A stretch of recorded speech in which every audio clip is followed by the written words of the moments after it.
Good morning. This is Kathleen Griffin. Today is Thursday, March 4th. It is 9:02 a.m. This is a morning hearing session of the Board of Assessment Appeals in conference in room number 2.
We are recording the meeting, so hopefully all those introductions kind of on the record in a minute here. Ignore the sign, I just changed. We're today. Okay. So here, you can have a seat over here. And are you an attorney? I am. You are. Okay, so I technically don't need to swear you in, but if you would like me to, I'm happy to do that. Okay. You've got to change the card so it doesn't say John. I'm a son, John. Right. I know, we've got such fancy signs. Am I behind there? I am. There we go. We'll just put John down. Okay.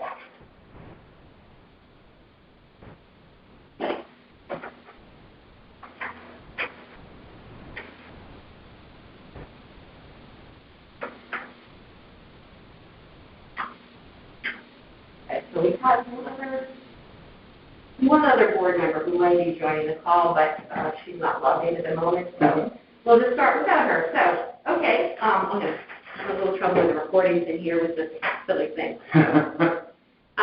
Welcome, I'm Kathleen Griffin. I'm one of the 9 members on the Board of Assessment Appeals. I'm going to hear your appeal today, and your hearing is being recorded on this box here. So if we can just sort of keep a good volume and don't speak too quickly.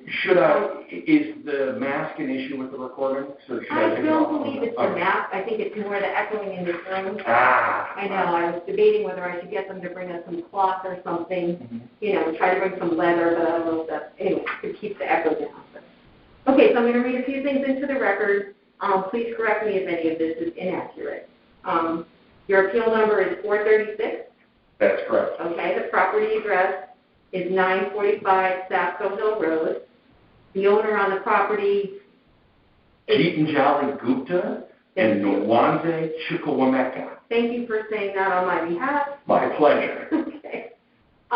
The town has the value of this property at $4,701,900,000, and the appellant is requesting a reduction to $3,700,000.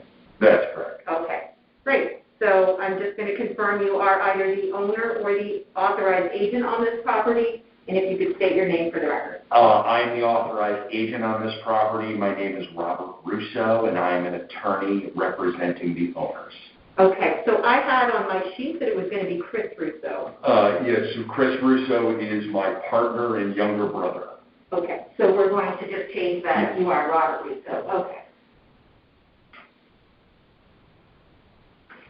And I have the affidavit that authorizes me. Perfect. I was going to ask you for that. I'll submit that. Has that been submitted to the record yet? No. Okay, great. So I'll take that in a second. And then since I don't need to swear you in since you are an attorney, I'll just ask you to fill out the form. Did she give you a form? She did, yes. Okay, so if you could just sign that in my presence. Yep. Great, you're here in person. You started this at about 9 minutes. Now, there's another property that's on the same deed that we also have an appeal for this morning. Do you want to do them as one, or do you want to do them separately? What's easier for you? It might be easier just to do them as one. As one? Yeah. Okay, so why don't I read the second one into the record as well, and that is appeal number 437, is that? That's correct, yes. Okay. Did she give you a sheet for both of those? No, she gave me one sheet that has both 436 and 437 right now. Okay, that's enough. That's great. Okay, so again, for the record, and correct me if any of this is wrong, the appeal number is number 437. Property address is 1015 Sasko Hill Road. The owner's name, if you could state that again for me. Geetanjali Gupta and Nwanze Chukwuemeka. Thank you. The town has the property valued at $1,022,400, and you are requesting a reduction to $750,000. That's correct. Is that correct? Okay, and again, just state your name for the record on this one. It's Robert Russo, and I am the attorney and agent for the owners. Right. Okay, and again, I'm going to change that because we have Chris Russo listed as the owner. And I've got the affidavit is signed for both properties. Right.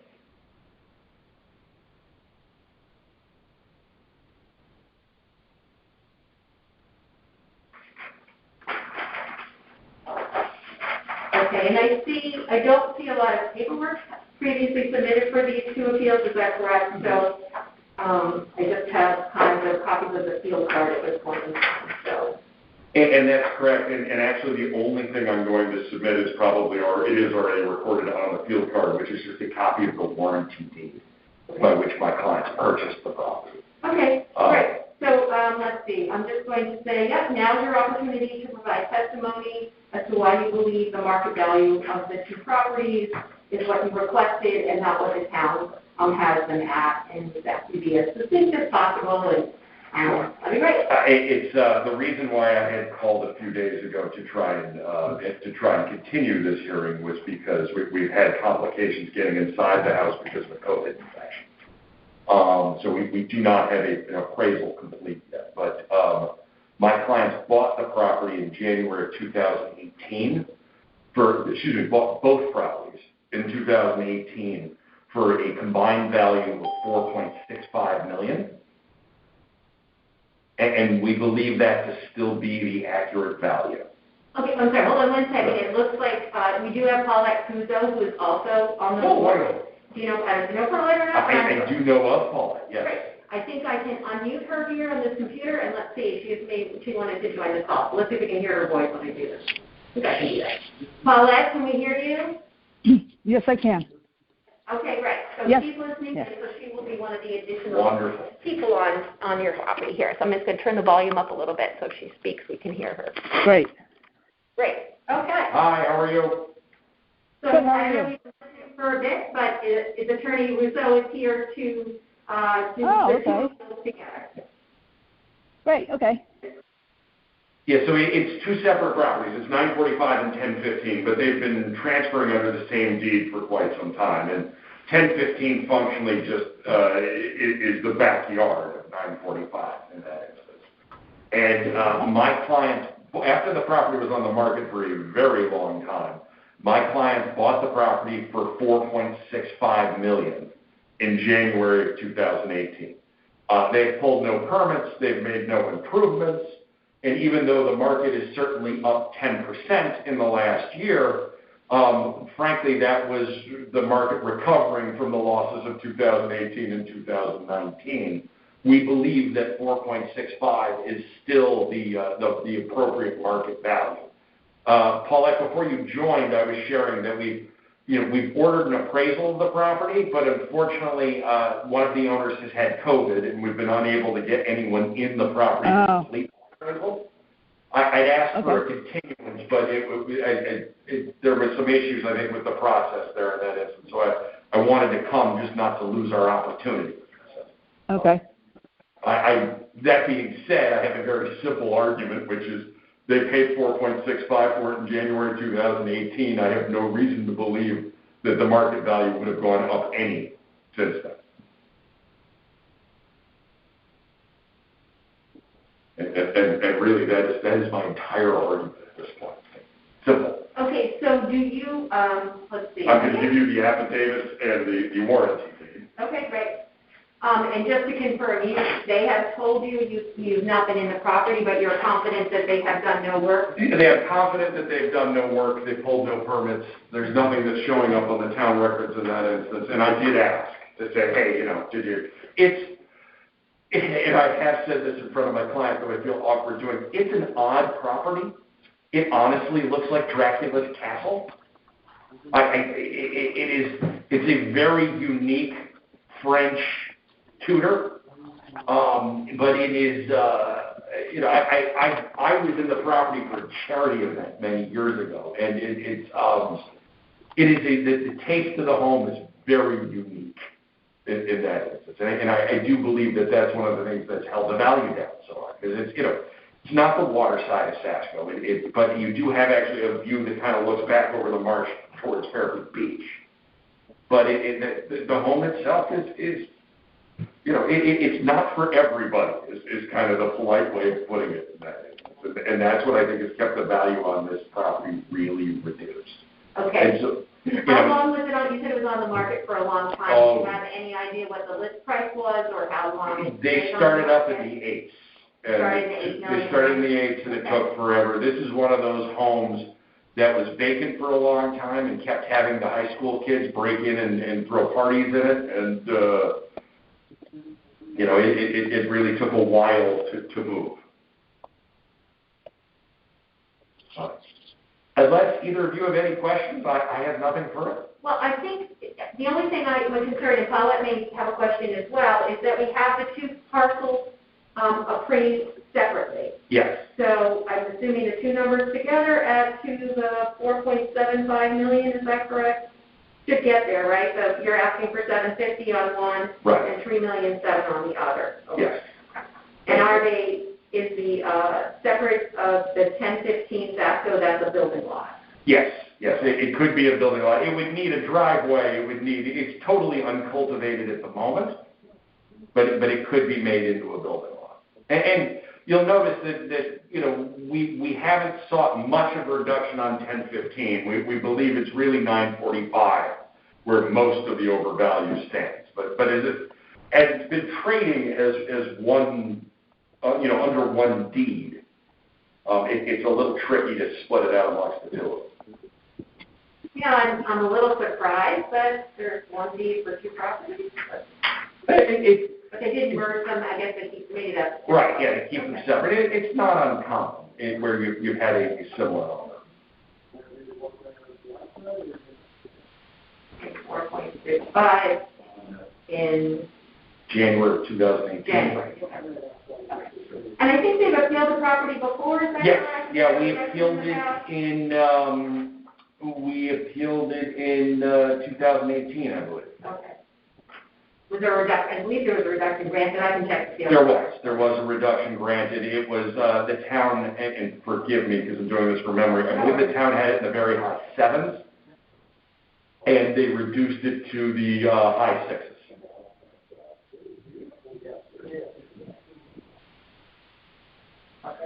And you don't have any comparables now on the market to show what it may or may not sell for right now? I do not, just because of the delay in the appraisal. Okay. That being said, I don't know that there is a comparable house to it in town. It is a very unique property. Is it anticipated you still intend to do an appraisal? Yes, yeah. We're going to do the appraisal one way or the other. Okay. And when you don't know when you're going to be able to do that? They're going to go into it Monday. They're going to go in Monday, and they're going to do the inspection on Monday. Got it. And okay. That's when the all clear whistle will be blown. Okay. And I suspect I'll have it, a week after that.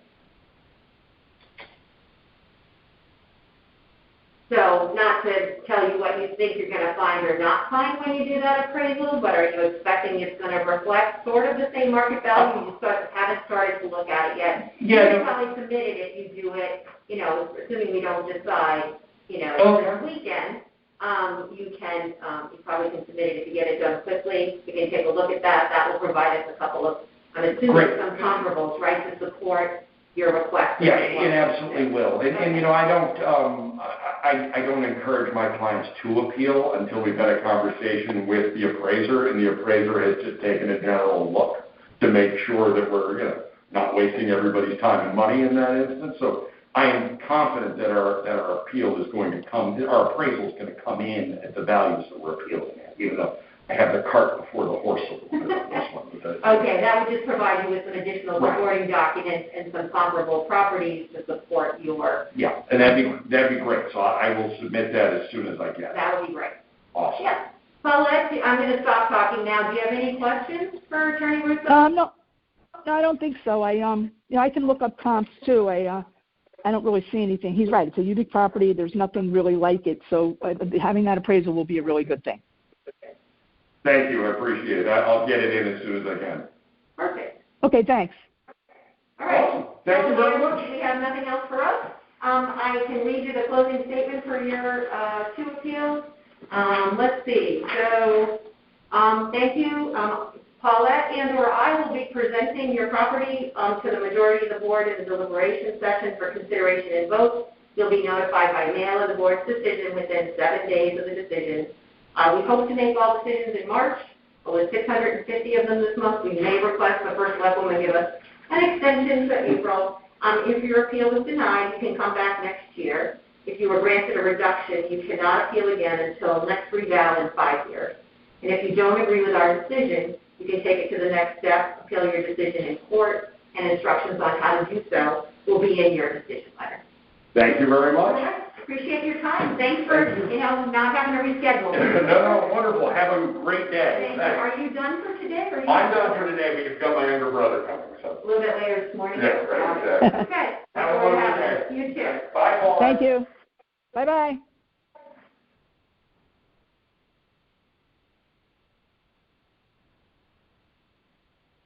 So, Paulette, our next appellant is for 10:30.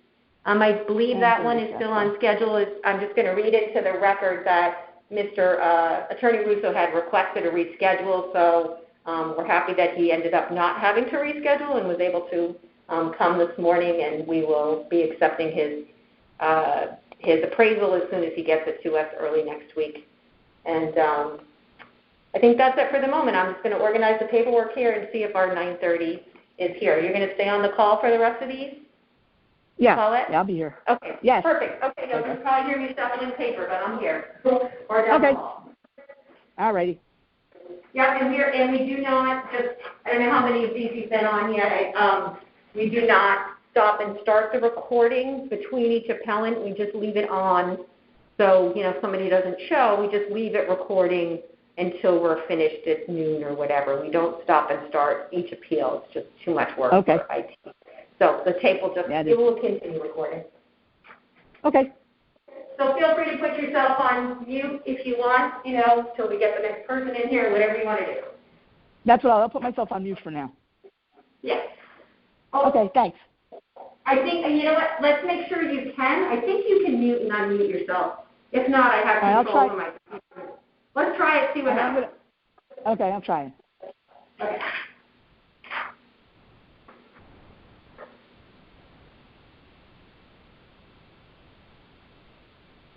Okay, I think it works. I can still hear you on the tape. You know what, let me mute you here on my computer. Let's see if I can do that. Let me try to mute you Yep. now.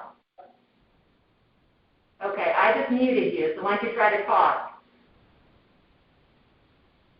Yep, I can't hear you, so I've at least muted you, but I think I can take you off when the next person comes in. So.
Good morning.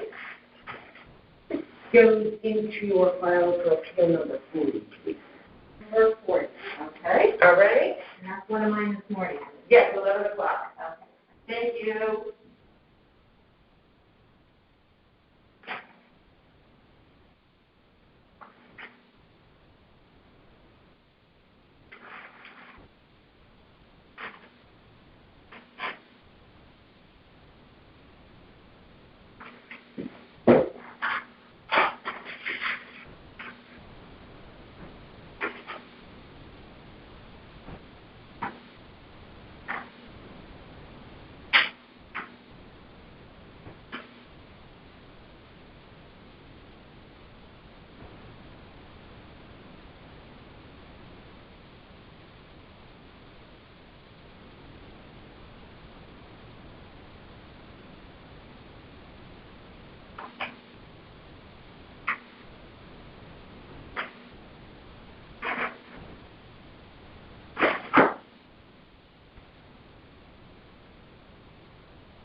So two.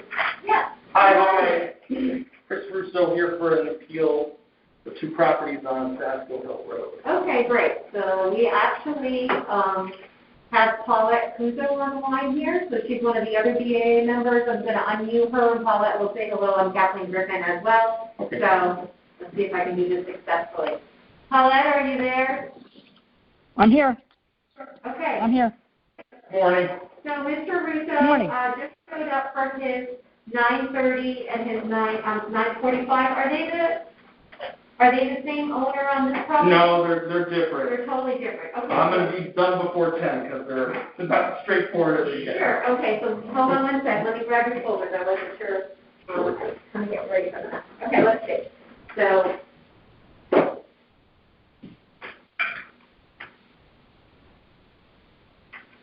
For your. I think these are yours.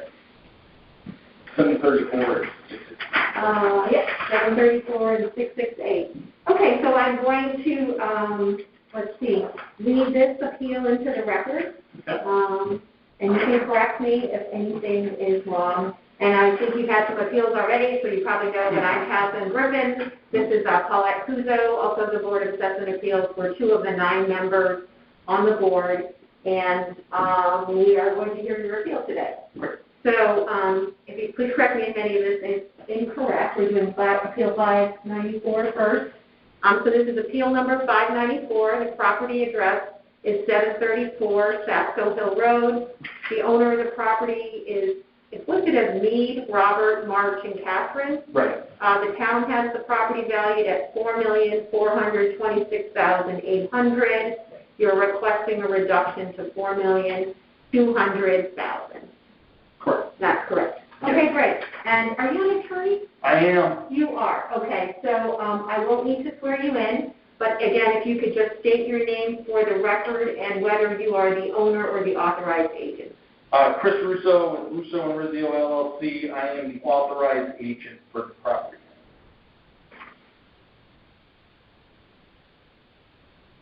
And I can give you, here's the sworn statement signature, the affidavit, and then the materials I'm using, which is the main one I'm going to.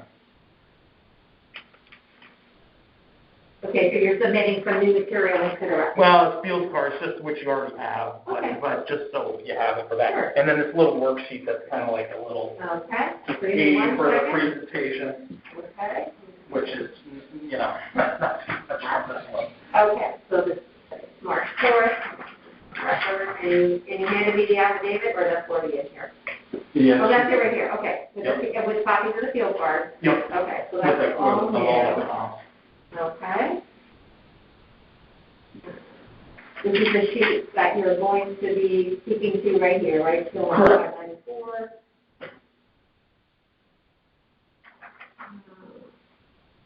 Signature for this. Okay, so this is your opportunity to tell Paulette and myself, we're being recorded, I assume you know that. Yeah. Okay, this is the microphone there. So why you believe that the property should be reduced to the value that you're requesting. So it's essentially going to be the same for both of them. The argument's going to be the same for both of them. They were both bought in 2020. And so 734, which is the one we're talking about now, was bought for $4.2 million on September 1st, 2020. And the town appraised it for $4,426,800. That's an increase from a month before in the value to an increase of 5.4%. So I looked at, Sasko Hill Road had a number of sales, including my other appeal, but then also these other two properties that are listed below this. 506 Sasko Hill Road sold for $3.95 million in August, so just a month before our sale.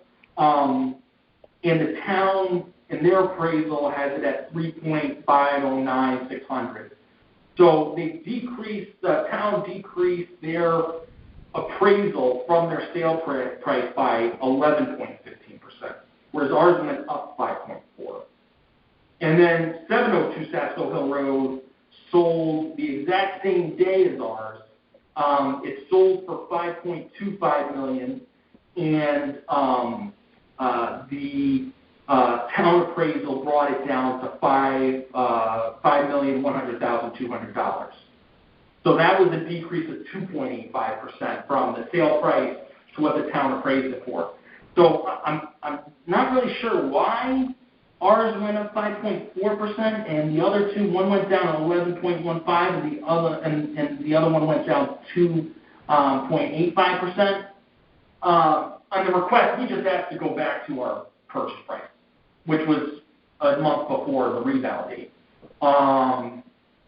Just to show, on the bottom of this chart, I took our sale price, and if I took the average percentage change of the other two, so the one went down 11.15, one went down 2.85, that's an average of a 7% decrease. If we applied that to ours, we would go down to $3,906,000. I think just bringing it back to the sale price is reasonable. I'm just doing that to show that if we took the other, what happened with the other Sapsco Hill sales that happened basically at the same exact time as ours, we would go all the way down to 3.9. But to me, it makes sense for it to just go back down to what we bought it for a month before 3 dollars. Okay. How long was this property on the market, and do you know that? And was it unqualified, qualified sale? It was an arm's length transaction. It is arm's length. I don't know how long it was on for. Okay. I do. I know. So yeah, that's all we're really asking for is just to go back down to what we bought it for. Sure. Okay. So do you have anything else you want? So to the record, you have added your comparable sheet here on the prices. Yeah. You've added your affidavit, and you've added copies of the field card. Yeah, field cards. Yeah, the ones I mentioned, I highlighted the purchase price. Okay. The worksheet, because I know you have to go again and present this to the full board, and so right.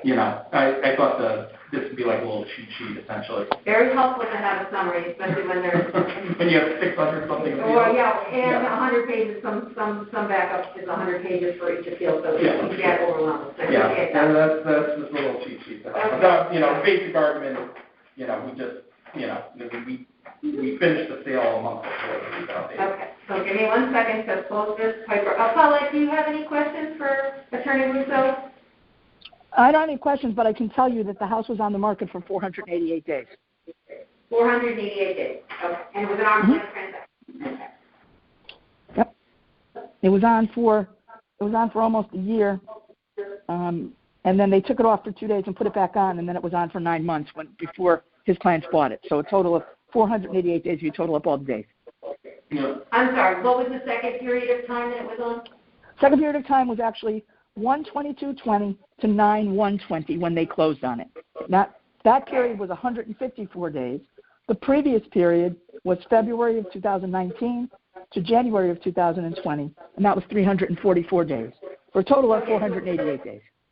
Yeah, 154 kind of in the reval period. So it was on in the reval period for 154 days. Well, actually, the other one was during the reval period. Some of it was during the reval period, too, because wasn't it 2000? Yeah, but closer to October 1. So, okay. Well, yeah. Yeah, okay, so let me, I think I've got everything to put away here. Okay, so let's move to the next one. So I'm going to do the same thing that I did the last time. I'm going to read it into the record, and you can correct me if anything is inaccurate. This is appeal number 600. Property address is 668 Sapsco Hill Road. The owner on this property, the last name is Soderlund. It's Kurt, and the name is cut off on my sheet here. Kurt Soderlund and then Clea Newman. Clea Newman, okay. The town has the property valued at $2,765,400. You're requesting a reduction to $2,525,000. And I think that's it. And again, if you want to state your name, whether you're the owner or authorized agent for the record. Sure. Chris Russo with Russo Rizzio LLC. the authorized agent for the property owner.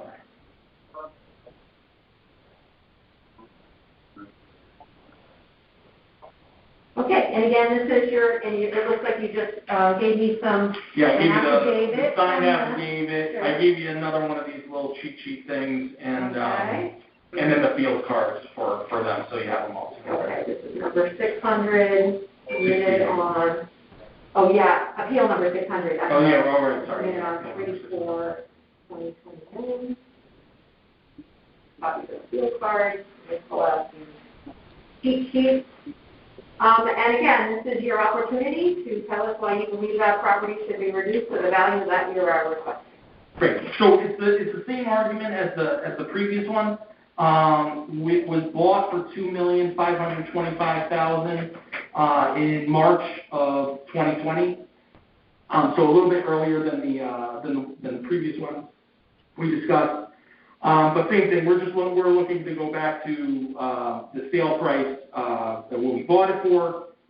The change from our sale price to the town's appraisal, it's an increase of 9.52%. So it's a larger increase than the other one. The other one was 5. This is almost double the other one. Again, going to those same two comps, which were both sales, one in August of 2020, one in September of 2020. The 506 Saskell Hill Road, the difference is that the change from the sale price to the town appraisal is there's a decrease in 11.15%. For 702 Saskell Hill Road, it's a decrease of 2.85%. Those are both sales that happened right near the reval date. And I showed it on the bottom that if you took the average of those two decreases, which is 7%, and applied it to our sales price, like what happened with the other two, that our revised total appraisal would go down to $2,348,250. But I mean, we're just asking that it goes back to the sales price. And that is same argument. Okay, Paulette, do you have any, I guess I could ask the same question that I asked before about how long it's been on the market. How long it was on the market. I don't believe you. Yeah, I'm not sure on the exact number of days on that. Okay, but that might help with our deliberations, Paulette. If you want to read that into the record, if you have that. Sure, let me. Market available, and maybe you could list the list price, and I'm assuming this was an arm's length transaction as well. Is that correct? Correct. Well, this had been on the market several times for a long time, but during the period that was before it was purchased, during that listing period, the list price was $2,700,000, and the purchase price was $2,525,000. The market time on this listing was 154 days. However, it had been on the market for a couple of years, just concurrently, one listing after the other. Listed at a much higher price, and then down to the 2.7, and then it was purchased for 2.5. Okay. And technically it's a non-conforming lot. Yeah, just for the record, usually these types of additions for information for your hearing is something, that we usually use in our deliberations and not necessarily adding to your hearing that normally would be your responsibility to bring that information to us. Yeah. That would be helpful in the future. I can bring it in. But you don't have to add it now because Paulette has read it into the record for you, so. No, unless you don't want us to consider that in our deliberations, then I guess we could, No, I think that, I think that sales prices, so that's, it's sold for this 2.525. It was in the year 2020. It's March 2020. I think you could see what happened to, the valuations on the Saskell Hill Road properties that were also purchased in 2020, where they went down. And on this one, we had a pretty steep increase from what we bought it at. Right. I just think, if I mean, if you took what the average of the percentage decrease was, we'd be lower than what our purchase price is. But, you know, we bought in 2020 at 2.525. I certainly don't think that it raised its value by 9.5% between March and October. So, you know, but I think going back to what the sale price was would be, you know, would be appropriate. Sure. Okay, I think that's it. Paula, do you have any other questions for Attorney Russo? No, I think I'm good. Okay, great. So I'm just going to read a statement. You probably have heard this several times No as we've been problem. in and out.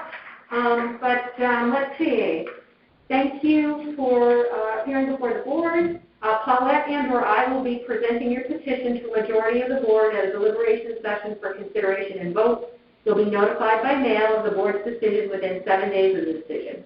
We hope to make all our decisions in March, but we may ask for an extension to April, given that we have 650 this year. Yeah. If your appeal is denied, you can come back next year. If you were granted a reduction, you cannot appeal again until the next reval in 5 years. If you don't agree with the board's decision, you can take the next step and appeal your decision in court. Instructions on how to do so will be in your decision letter. Great. Okay, great. This concludes your hearing, and you can go when you're ready. Thank you very much All for your right, time. thank you. Appreciate it. Have a good one. You too. Thank Good you. luck with the rest. Oh, thank you. Okay, Paula, did you want me to mute you again until the next person comes up, or you want to just stay on? Sure, that'll be good. No, you can mute me again because I can do some other stuff while I'm waiting. Sure. And you can eat your breakfast or whatever. No, okay.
Kathleen? Hi, yes. Hi, Dan Fitzgerald. How are you? I'm perfect, I think. Well, I'm good, I'm good. You want me here, right? That'd be great. Yeah. Okay, so let me give you 1 second.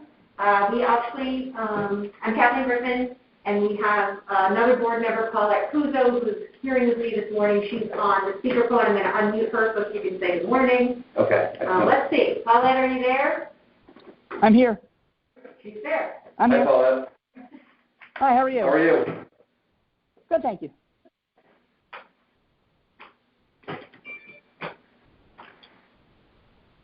turn that. All right. Just 1 minute, 'cause we got a little.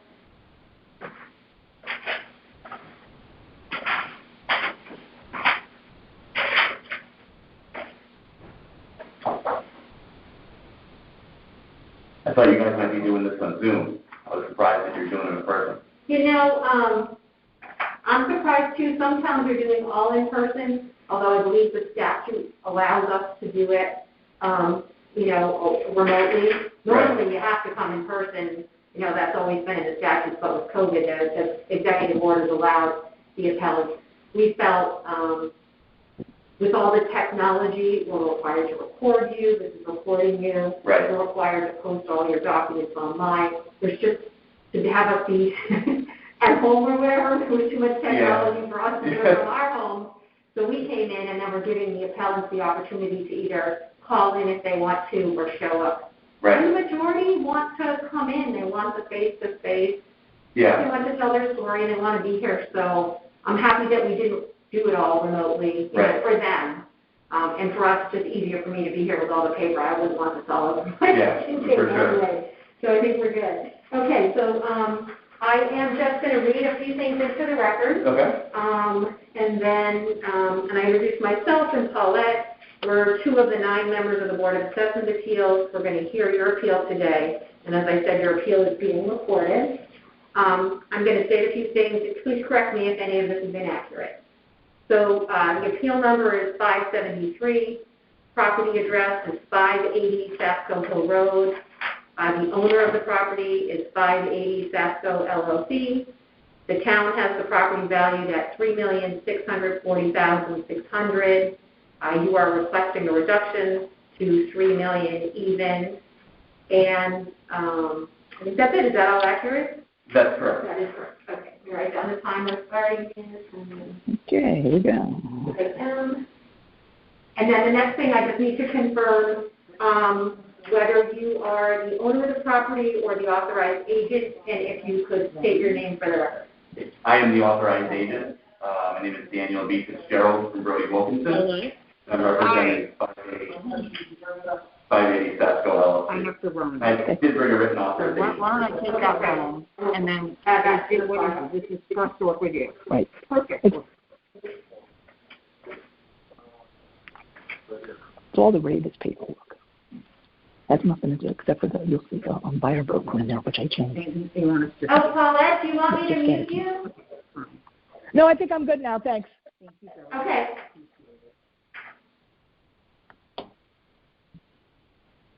Sorry about that. No worries.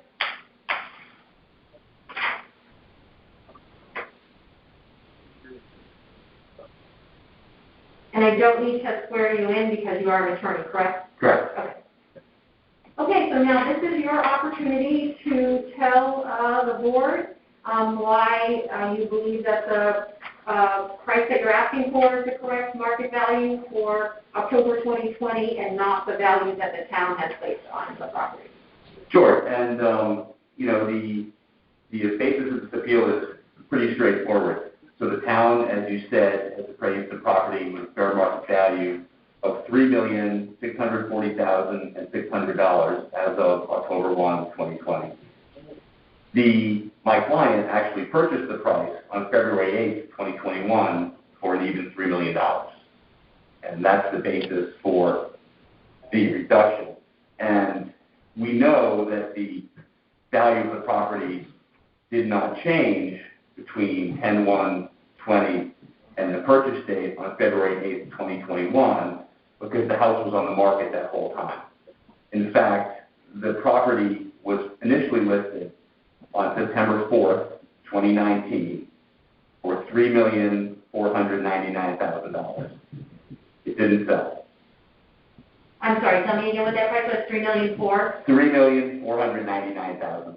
And that was on September 4th, 2019. Mm-hmm. It did not sell. It was relisted on May 4th, 2020 for $3,495,000. Didn't sell. On July 27th, 2020, it was dropped to $3,499,000. $200,000. And then on August 15th, 2020, my client entered into a contract with the seller to purchase the property for $3 million. I have a copy of the contract if that would be helpful to you, because the Vision Appraisal hasn't quite updated the ownership yet. So I have a copy of the contract that states $3 million, which I can... I think that would be helpful if you think that's important to have in the record and they don't mind having it in the record. Okay. I'm going to just give you the contract and the deed, both of which have the purchase price on it.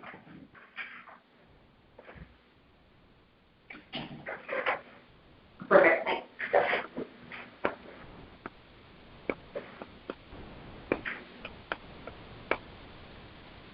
So, just sort of to summarize, we had an arm's length transaction after the property was in the market for 524 days between September 2019 and February 2021.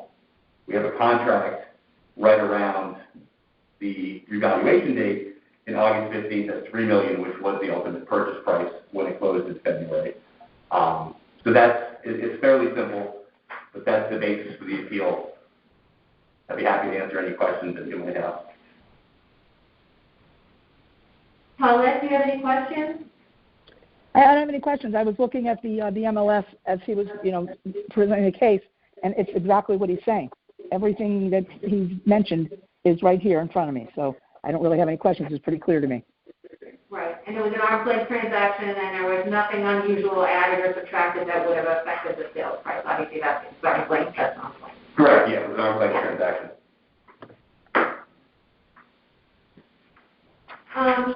Okay, I think that was clear and concise, and if I don't have any more questions, Paulette, if you don't, I'll just read you what we read everybody when they leave. Paulette and/or I will be presenting your petition to a majority of the board at a deliberation session for consideration and vote. You'll be notified by mail of the board's decision within 7 days of the decision. All decisions will be made in March, unless we have 650, unless we can't get through them, and then maybe into April, but I hope not. If your appeal is denied, you can come back next year. If you were granted a reduction, you cannot appeal again until the next reval is 5 years. And if you don't agree with the board's decision, you can take the next step, appeal the decision in court. Instructions on how to appeal in court will be in your decision letter. And what is the date of the meeting when you'll be deliberating? So we, because we have 650, and we have to get a quorum of 5 of our 9, we don't know exactly what the date is, but our intention is to start deliberating. We are starting deliberating today at 4. Okay. We'll be doing some Saturdays, and we're going to try to get the ones out that we've heard early and done quickly. So I anticipate, since yours is should not be a, I don't want to speak for the rest of the board, but because yours is an uncomplicated appeal, I anticipate we'll have a decision within a week. Excellent. That's my guess, but I can't, I can't commit to that as one of the 9 members because you never know what everyone else is going to say. But we do it in the past. We've usually done all the hearings first, did all the deliberations after. But with 650 years, we just need to start making some decisions early on. Sure. We're going to try that process this year and see how it works. Is 650 a much larger number than it's been in the past? Last year was like 220 or something. Yeah. Yeah. If you did a reval here, no. It's pretty simple for yeah, about 170 of those are commercial, so we've got about 440 real estate. But it's just, and now with COVID, we have to, make sure all of the paperwork is online. We have to broadcast live. We have to post our recordings. So there's a lot of additional paperwork and things that go along with that. So. Well, good luck. But we're getting there. Thank you so much for having me. Early in March, don't, we'll see how we all look and feel. Right. The 23rd or so. Right. Well, good luck. And thank you Every very day much. for me. Take your time. Thank you, Paula. Thank you very much.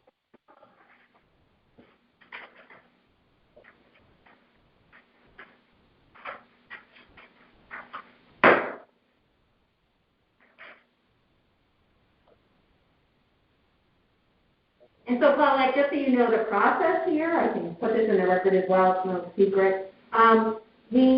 Anybody who submits any paperwork, because, we have all the appeal documentation online, but anybody who submits anything during the hearing, we are, attaching it to our purple folder, taking it down to the assessor's office. They're scanning it in and then adding it to the online documentation. Hopefully within 24 hours, anything new will be, in the online, so you can see any of this, prior to us making. And I think they're making pretty good pace down there. I don't know if they've got another scanner, but they seem to be able to get to it pretty quickly. So that's why I think I'm going to actually take these 5 down that I have now, so they can get started on scanning those and putting them in the computer. And let's see, our next one. I think we're actually on. Let's see what's our next one. Sometimes I give myself a break to catch up. He was our 10, right? Okay. So yeah, we actually don't have another one until 10:30. Sometimes they're come early. Put you on mute for another minute or so. Is that working for you? Yeah, you can mute till you're ready. Okay, I'll mute you. Yep, thanks.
haven't done it in such a long time, I don't remember, but No, it's annoying, this because is kinda everything is new. closing down. So when you find the settings, and you can do it anywhere, You have to go into you the gotta bubble, triple, okay? and you go down to settings, Yeah, and then you go Well, to that's a startup. startup. I think this is it. And then, so on startup, open a new page where you left off, or open specific pages. And open specific pages, you can add a page if you have it copied. Open the new. Is that what you mean? No, like, if I have this agenda open, So in other wherever words, it is. if we were to click here, what are you looking for? Yeah, click on, well, open that guy right, is that a PDF? Yeah. What is that? Okay, and hit the back arrow. Okay. Okay, I have this open, and I want it to stay open, so every time I click on one of these links, I want a new window. Oh, And if I click on that the what link, you have to do is you have to right click and say open in a new tab. always, Always. I don't think there's a setting for that. don't Because worry. that's actually controlled on the page. That's what I was wondering. Okay, but when I do my agendas, I might be able to control that in Word. It probably might be a setting in my Word document. It might be. Don't worry. I mean, if you do in Word, the Word document will go away, it'll just pop up in the web page. So if you were to open that up in something other than a web browser, so another quick trick you can do is copy that link and paste it in a different web browser, and every time you open up a link, you'll be opening your default browser. So as long as you have that document open, not in your default browser, it will work. Then I have to go back to the default browser and click on the next one, right? The other No, browser. the other way around. You don't use the default browser, because if you use that, it'll overwrite and you're constantly going back and forth. I know. Okay. It's not going to get any easier either. And I know in the website, you can do it, when you put on the town website, you put a link on, you can say open, the same page or new page. So that's the setting in, and so I'm thinking, maybe Word does a hyperlink, right? It's controlled by what controls, The PDF. well, it's not necessarily the PDF, it could be the web page the PDF is on, but somewhere in there's logic that says open this way. Sometimes the logic is picked up by default from Adobe products. Sometimes it is picked up from default by the web browser, but then, there are things that say always open in a new tab, and like they used to have these settings in Internet Explorer, and the Internet Explorer settings tab was, it was, like a dictionary. I tried to pin it to the taskbar, but then it pinned all the way left, and I closed the web browser. This is my advice. Copy the URL, Yeah, paste it in a different browser, and then you operate that thing from Firefox. And every time you click a link, you're going to open it. That's the best way to do it. Then you just bounce back and forth the browser. That's right. Thank you. Okay.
I don't like your colors.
Oh, Paulette, unmute you here. Where are you?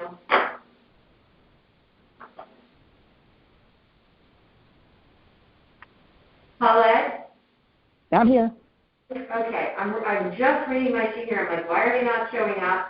And she didn't tell me they are actually our 10:30 is a phone call. So I'm going okay. to 10:31. So I am going to grab your folder and pull it. Okay. Usually it's pretty good when I go down and tell her that it's a phone, but we're going to switch that up. It's printed way over to the right. Okay. So let's see if I'm going to put them on speakerphone here and call them on the second phone we have here. And this is for appeal number 511. Is that right? Yeah. What's the address? 520 Chapel Hill Road. 520. Okay. Yeah. See if this is the right number. Let's see. Need my reading glasses. Shoot.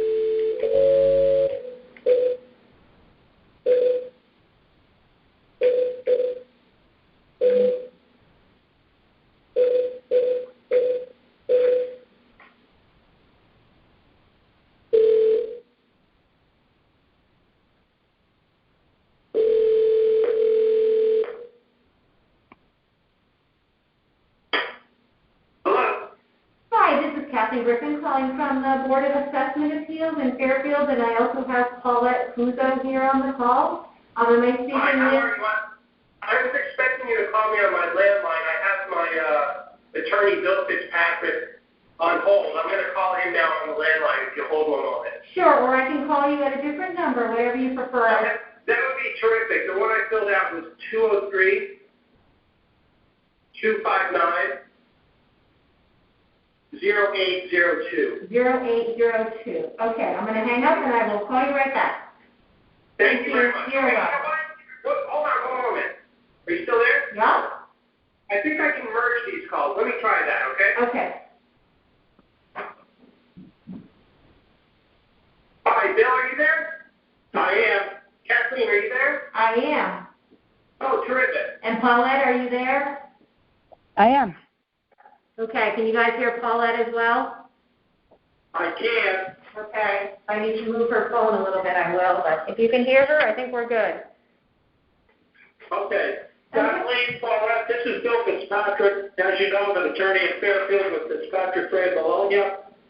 I'm going to assist Mr. Dawson this morning. I think Mr. Dawson has done a pretty good job, an excellent job, of setting forth the critical timeline here. But I just wanted to quickly review what's transpired and to start with the fact that the town value... Sure, oh, I'm sorry, Bill, can you hold on one sec? Because we have to, Sure. we are recording these sessions, so there's some things I need to read into the record first. So, Go ahead. sure, okay, so as you know, Paulette and I are 2 of the 9 members of the Board of Assessment Appeals. This call is being recorded. I'm going to just add, if there's any corrections to what I'm stating here, please let me know. Your appeal number is 511, property address is 520 Saxo Hill Road. Owner of the property is 520 Saxo Hill Road, LLC. The town has the property valued at $3,741,300. You're requesting a reduction to $2,649,000. Is that all accurate? Okay, great. And we are speaking, I just need you to identify yourselves for the record and say whether you are the owner or the authorized agent on the property. I'm William J. Fitzpatrick III, the agent for the owner. And Christopher, you can identify yourself. My name is Christopher Dawson. I'm a member and owner of 520 Saxo Hill Road, LLC. Okay, great. And because Mr. Fitzpatrick is an attorney, I don't need to swear him in. But Mr. Dawson, I believe if you are not an attorney, I will need to read you an oath and ask you to raise your right hand. Certainly, it's raised right now. Okay. Do you solemnly swear that the information you shall give concerning the assessment appeal now in question shall be the truth, the whole truth, and nothing but the truth, so help you God? I do. Okay, great. So now this is your opportunity to provide testimony as to why you believe the market value of the home on October 1st, 2020 is the value you are requesting and not the value assigned by the town. Market value, as you may know, is what your home most likely would have sold for on that date. Well, first of all, Christopher and I appreciate the opportunity to present to the board, and obviously we appreciate your participating. It's got to be a pretty busy time with this revaluation. As you know, my client's contention is that the property has a fair market value of $2.649. This is supported by the fact that my client, in essence, paid $2,649,000 for the property, with a final payment date made in October, an agreement reached earlier in the year, and that final payment date was very, very close to the actual revaluation date. To quickly just go through the letter that Christopher wrote accompanying the application, the appeal to the board. The property is owned by 520 Saxo Hill Road, LLC. That's a single-purpose LLC, which is formed solely to own and maintain this property. Christopher's grandmother was the sole member till her death in January of 18. She had lived there since 1966. Property was built in 38. The executors of her estate needed a value for the real estate. They obtained an appraisal for $2.230,000. That was dated January 2, 2018. Christopher copied that and put it, and it accompanies the letter. In fall of 19, the executors intended to sell the property. They spoke to Nancy Dolan at William Fitzsotheby's. She produced an estimate of value dated 12/11/2019 of between $2 million and $2,294,995. Executors thought that was low. They got a second opinion from Amy Curry at Berkshire Hathaway. She performed a comparative market analysis, recommended a listing of 2.695 or, to be fairly aggressive, at 2.595. Subsequently, the executives entered into a listing agreement with Sotheby's, and the property was listed in May of 2020 at 2.649. There was an ad put in the Realtors Philosophy Trade magazine, the IN. Christopher at that point spoke to his mother, and they agreed that they would try to purchase the price from the LLC at the listing price of 2.649.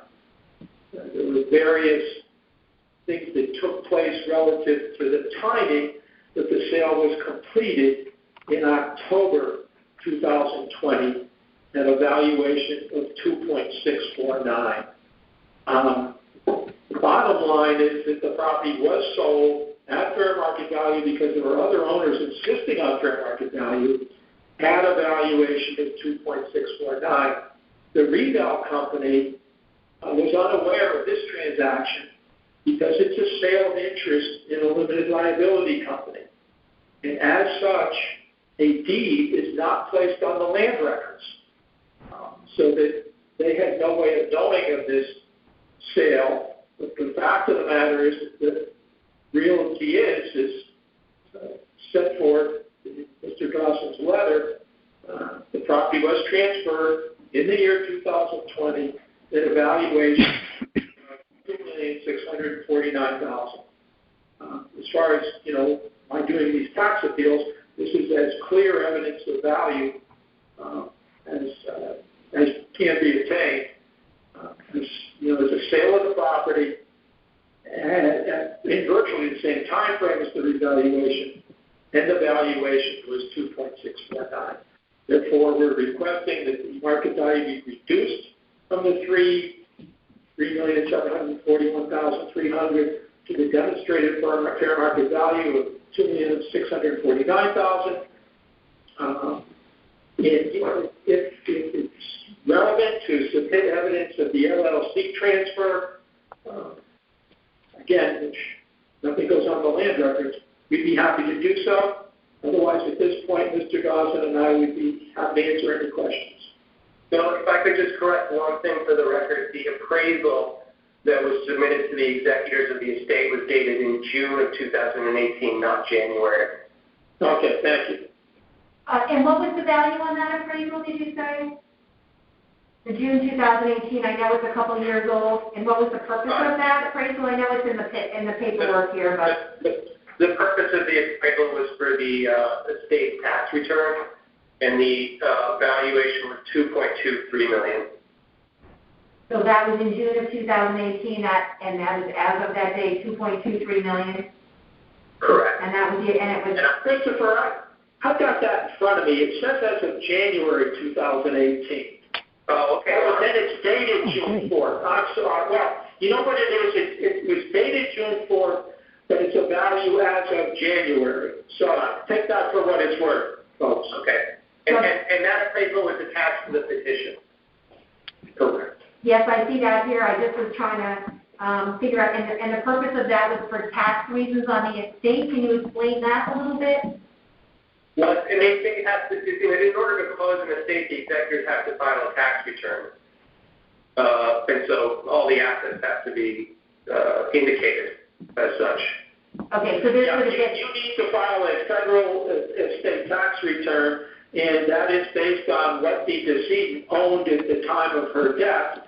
And this was one of the assets, so you get an appraisal of the real estate at the date of death. So this would be an IRS, a number that's submitted to the IRS basically from this appraisal. It goes into their tax return. Is that correct? Correct. Okay. Not for a mortgage or any other purpose or personal. Okay. And I thought I had one other question. I'm trying to remember what it was. Has there been any improvements to the property since 2018? No. No improvements. Okay. Well, there a little bit of landscaping. Okay, but no additions or major interior renovations or anything like that? No, certainly not. Okay. It's for all intents and purposes a tear down property. Mm-hmm. And you said that you got two realtors to give you estimated market values and listings. You said Amy Curry, you signed a listing agreement with her in May of 2020 for a list price of $2.649. So can you tell me how long that was on the market? Was the property shown? You know, how you said it was advertised, but I'm just curious to know how long did it sit, you know, was the listing active and were there showings and any, you know, interest? So first I should clarify that I didn't receive those numbers, the executors did. I was not an executor of the estate.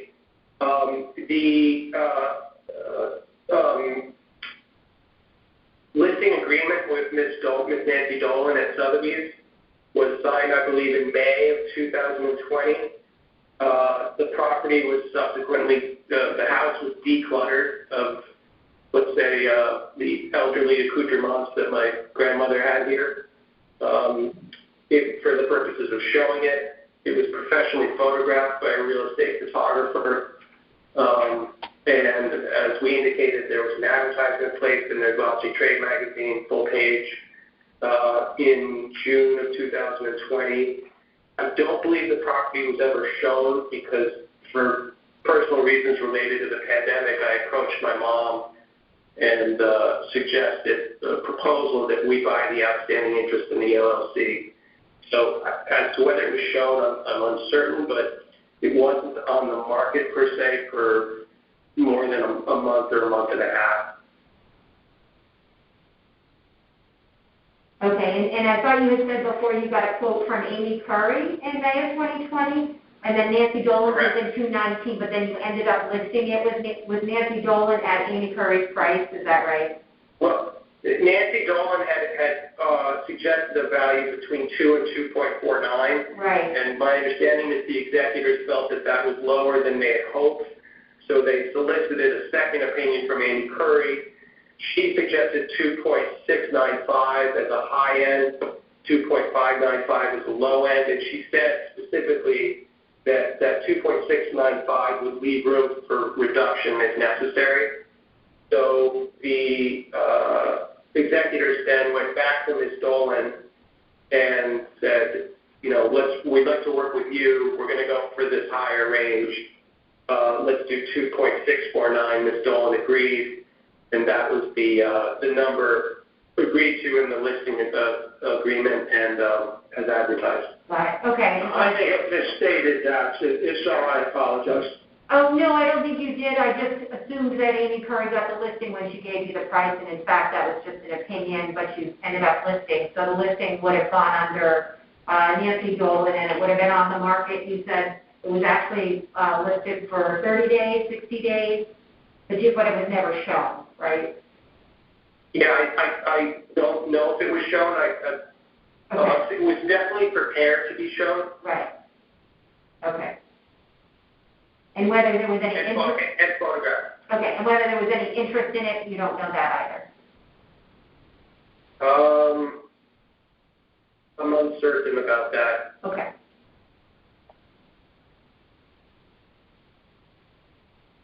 I suspect that there was. I mean, I think they had potential clients in line.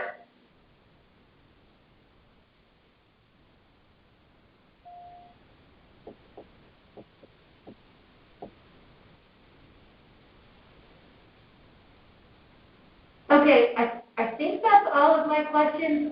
Paulette, do you have any questions for Attorney Fitzpatrick or Mr. Dawson? No, I don't have any questions. I was looking at the MLS, and it appears as though, Mrs. Dolan may have listed the property, or somebody signed a listing with her, but it was never publicly listed on the MLS that I can see. But there may be another way to find it. I just need more time. But I don't see it ever listed publicly. Now, they do that sometimes, and they certainly have the right to, and they may have had customers lined up in their own office to see it. So, but it was not, as far as the MLS is concerned, it was never listed for, open to the public. That's all. Okay, and so, There is a listing agreement, I believe, I'm not suggesting that that's not the case, but there is a listing agreement signed here by Jim Vos, who I understand was one of the executors, that shows the contract to go into effect on 5/15/20, 2.649. They have signed a listing agreement. No, it never made it to. that's July 2020 or July 2019? July 2020, right? This is May contract. May of 2020. May of 2020, the contract you're referring to, okay. To go into effect on July 1, okay. And, Chris, when did you and your mother decide to purchase the property and, you know, basically, it sounds like it never made it into MLS, so to pull it off the market, when was that decision made? That would have been discussed in late June and made in early July, I believe. Okay.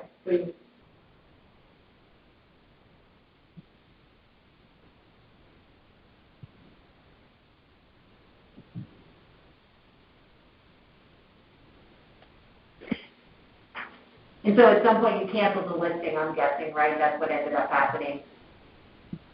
Yes, the executors would have done that. But Nancy Dolan was paid her commission.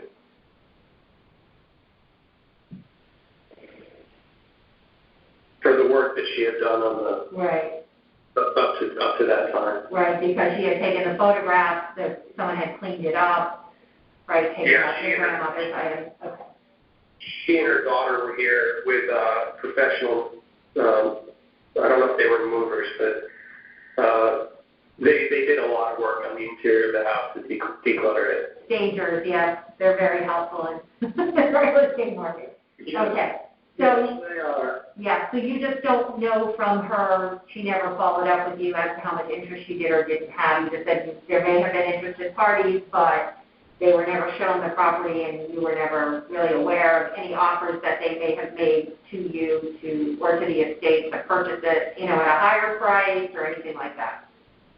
Yeah, I wouldn't be privy to that information because I wasn't an executor. Right. I do know the executors, and he did tell me that Nancy had said that she had an interested party, but as to who that was or how far that went, I don't know. Okay. All right, Paulette, do you have anything else? No, I think I'm all set. I don't have anything further. Yep. Okay, so I am just going to, and Chris, do you have anything further? I don't think so. If there's any more information you need, we'd be happy to provide it. Okay, thank you. Yes, and now we have a better phone number for you here, so or whatever. And so I'm just going to read a closing statement for your hearing. Thank you for presenting your, and there's no additional paperwork you want to have added to the record. Is that right? We have everything that you want us to have? But, Kathleen, do you think that some information relative to the LLC transfer, some correspondence or an affidavit from the executor confirming the sales price, do you think that would be helpful to the board? I don't know that it would hurt to have it in the file, but I mean, you're under oath, you're on a recorded message right now. I mean, it's pretty clear that the transfer was at the price that you're that you're saying. So if you feel you want to add it, for the other board members who aren't going to have time to listen to all 650 recordings, that's certainly, if that's helpful for you, but for Paulette and I don't know that I need it. So.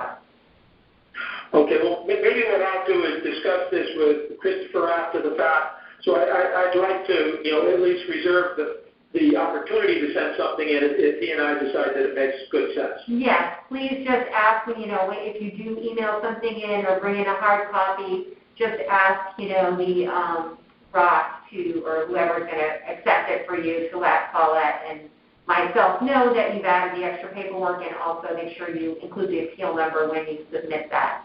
And this is number 511, correct? That is correct, yep. Appeal number 511 for 520 Saskville Road. Mm-hmm.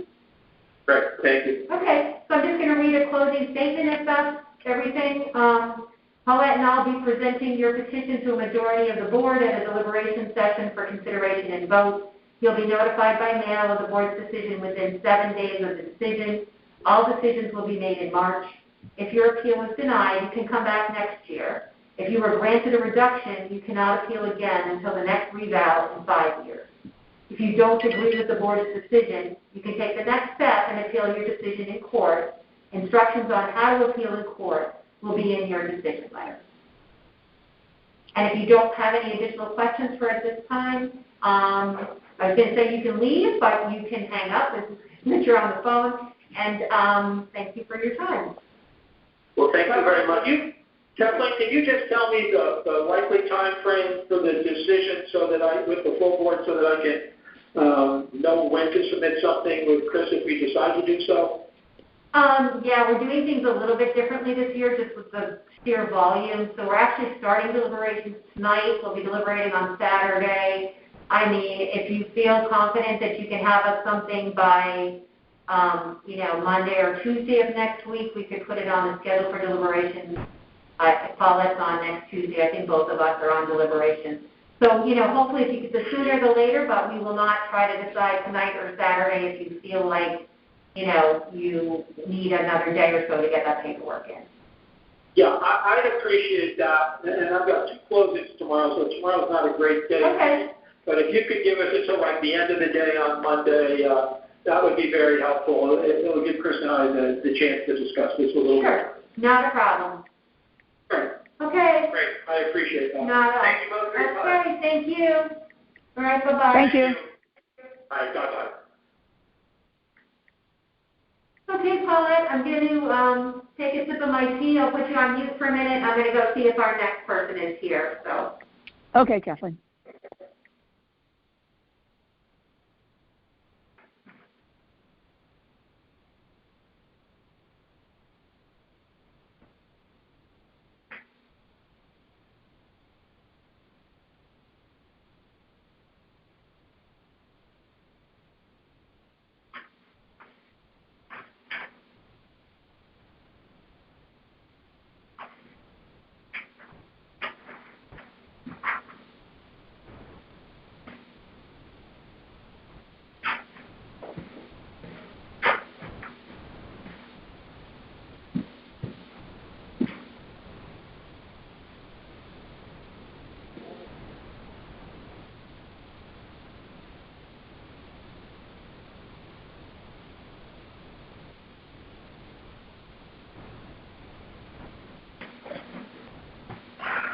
Hey.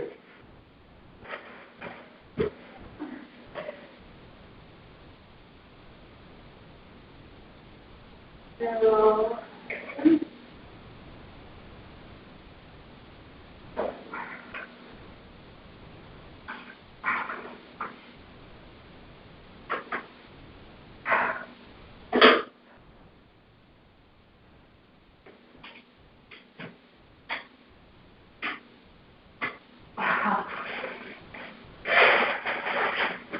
Oh, funny.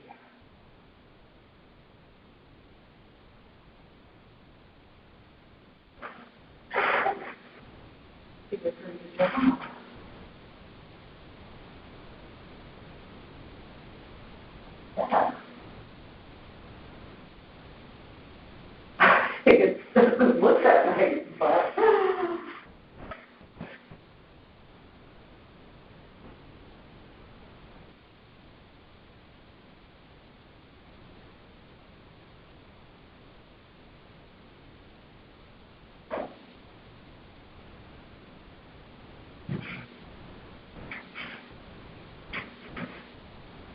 Here, come on in, have a seat here. Okay, thank you. Sure.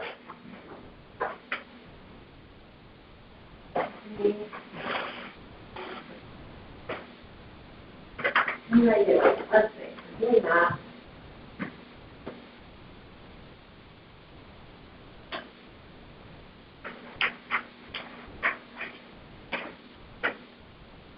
And I apologize for the delay, so. Oh, that's okay.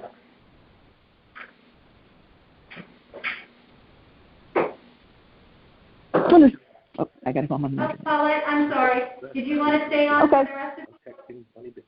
Yeah, I'm here. Okay. Great, I'm unmuting you, so. Okay. We have, Okay. we have the next appeal, 226 is here, so. 226. Yeah. Okay. Okay, you can see, we're good. I'm just gonna read, we're being recorded on the phone here, so just know that, so you can just speak up and, talk a little more slowly than normal. I tend to go too fast. So, welcome, I'm Kathleen Griffin, and we actually have another board member, Paulette Kuzo. She's on the speakerphone right there, so she will be listening and asking any questions as well. We are 2 of the 9 members on the Board of Assessment Appeals, and we're going to hear your appeal today. And so you know that here it is being recorded. Okay, so the first thing I'm going to do is read a few things into the record, and if any of this is not right, just please correct me. So your appeal number is 226. The property address is 1190 South Pine Creek Road.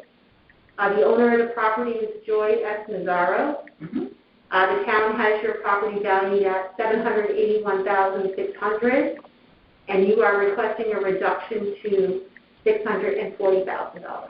Correct. Right. Okay. And then the next thing, I just need to confirm who you are. So, if you could just state your name and tell me whether you're the owner of the property or an authorized agent for the property. Joy S. Nazaro, and I'm the owner. Nazaro. Nazaro, yes. Nazaro. Okay. Yeah. And you are the owner. Okay. And it is.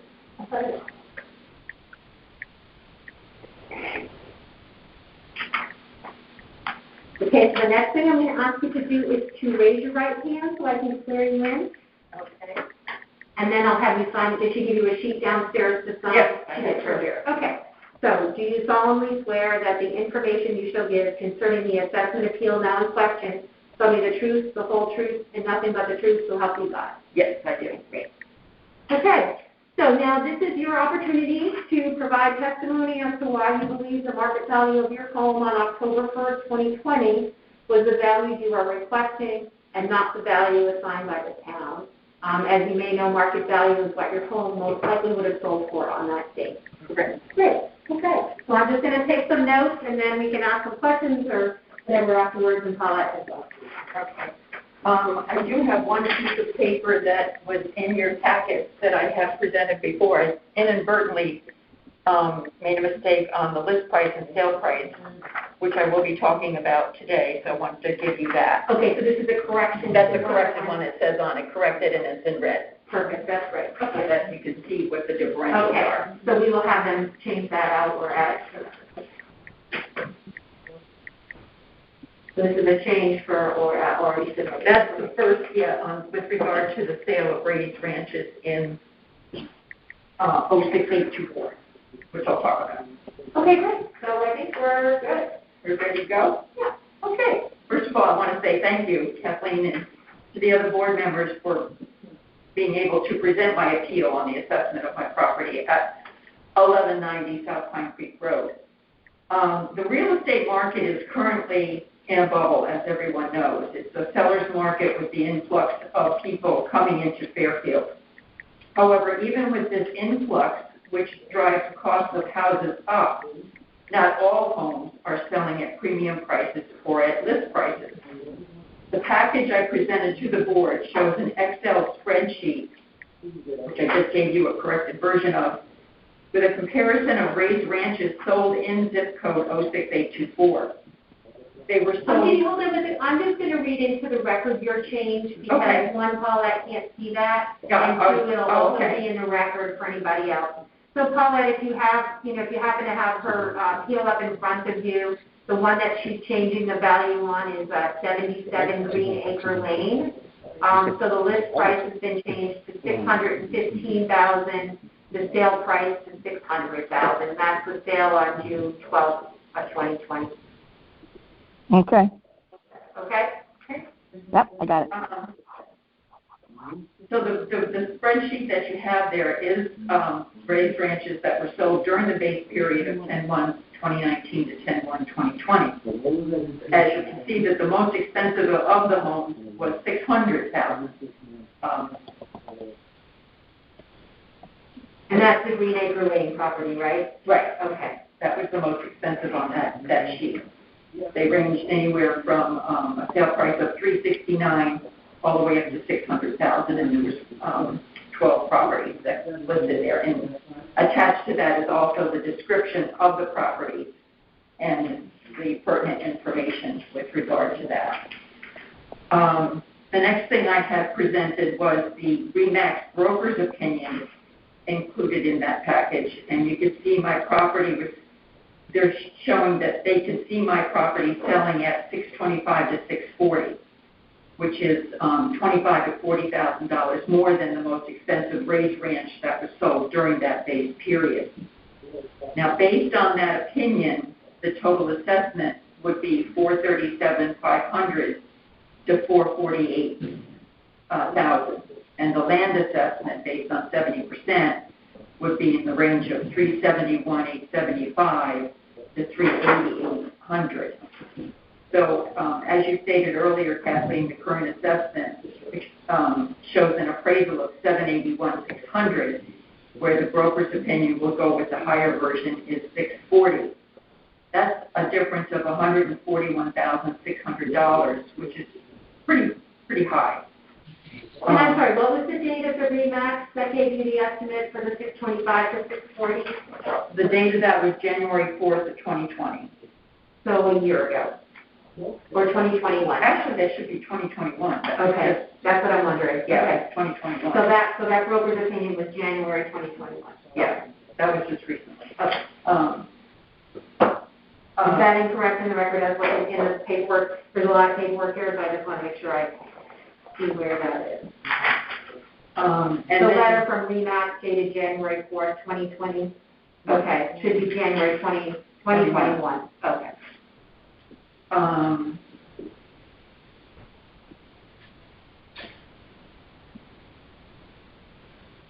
Okay, and then so based on that, the current assessment, then the total assessment is at $547,120, and with the broker's opinion basing it on the 70% would be $448,000, which is a difference of $99,120.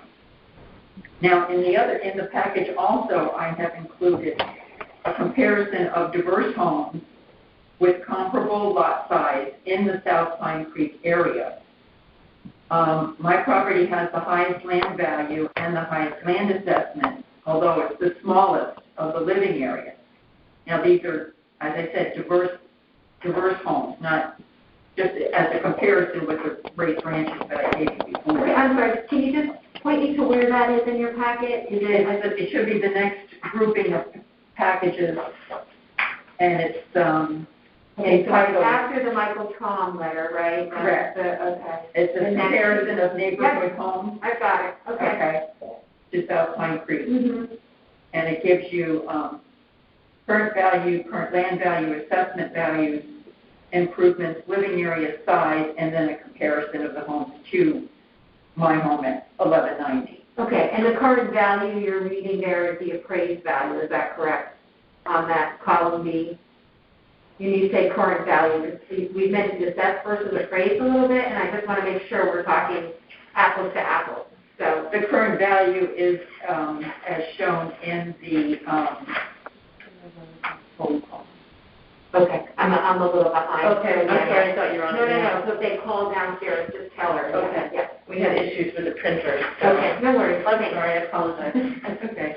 The current value is taken from the evaluation that was online for each of the homes. Right, the appraised value. Okay. Okay. Yeah.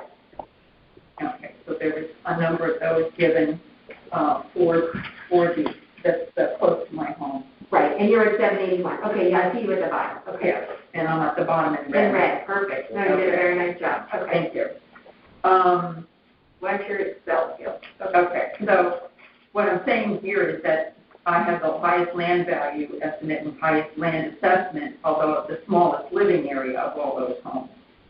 In addition, I'm also in the flood zone, which also impacts the sale price because flood insurance can be around $4,000 a year, depending on coverage and so forth. And I've made no renovations to the kitchen or bath since 1999, and I have provided photos. Yes, I saw those in here. Of the kitchen and the bath, so that you can see what that looks like. Okay. Have you noticed the map of the house? She's on the phone. I don't know if she might have heard it. I never did. Did you? I'm sorry. No, that's Paulette. Paulette, do you want me to mute you or you're good? I think, you know what, I think at this point, something just came up, so I think I better get muted. Okay, I'm going to mute you, but you're going to stay on the call, right? I just need to report that you're listening. Yeah. Okay. Yep. Okay. Yep, I'll mute you. If you want to be unmuted, I think you have to text me. or call my cell phone and I'll unmute you. Okay. We're figuring out the technology. I didn't know if there was any questions or anything. Yeah, she may have them, but at some point, if she has any, she will text me and we'll unmute her. Let me just make sure my ringer isn't on here. Sorry. Sorry, they were all the others. Okay. Technology is a wonderful thing as long as it works, right? We are trying so hard this year, but it's not easy. Okay. All right, so I'm sorry, keep going. I saw the pictures in the back of your package there, yeah. Okay. And so based on the sold prices of the raised ranches, which the most expensive was $600,000, the broker's opinion of the sale price of my home, the smallest living area of my house versus the other homes in the South Pine Creek area near me, no renovations since 1999, and also the flood zone issue, I truly believe that a reevaluation for the property should be made. So that's what I'm basing it on. Okay, great. And so the only thing is that according to state statute, you have to name a value. So I would you gave a range, I believe, on your Yes, sheet. we can go with the 640. 640, you're comfortable with that? Okay, Yeah. we just want to change that so that you're in, you're not getting rejected because you didn't say the value. So, okay, so 640 value, we're going to change it to that. Okay, and the only other thing I can think of, I'm looking at the comparison of neighborhood homes. Let's see. Did you list here? Can you just tell me, are they raised ranches? Are they capes? What kind of homes? They're all varied. What I've done is also attached. Right. Okay. You have all of the evaluations attached, and they're a combination of colonials, expanded capes, and there's one contemporary, which is 1160. Okay. And there just are no raised ranches in your area? No, everything else is completely different. Right, so it's not like you left out the raised ranches? Right. Okay, so it's a combination of colonials, expanding capes, you said in one.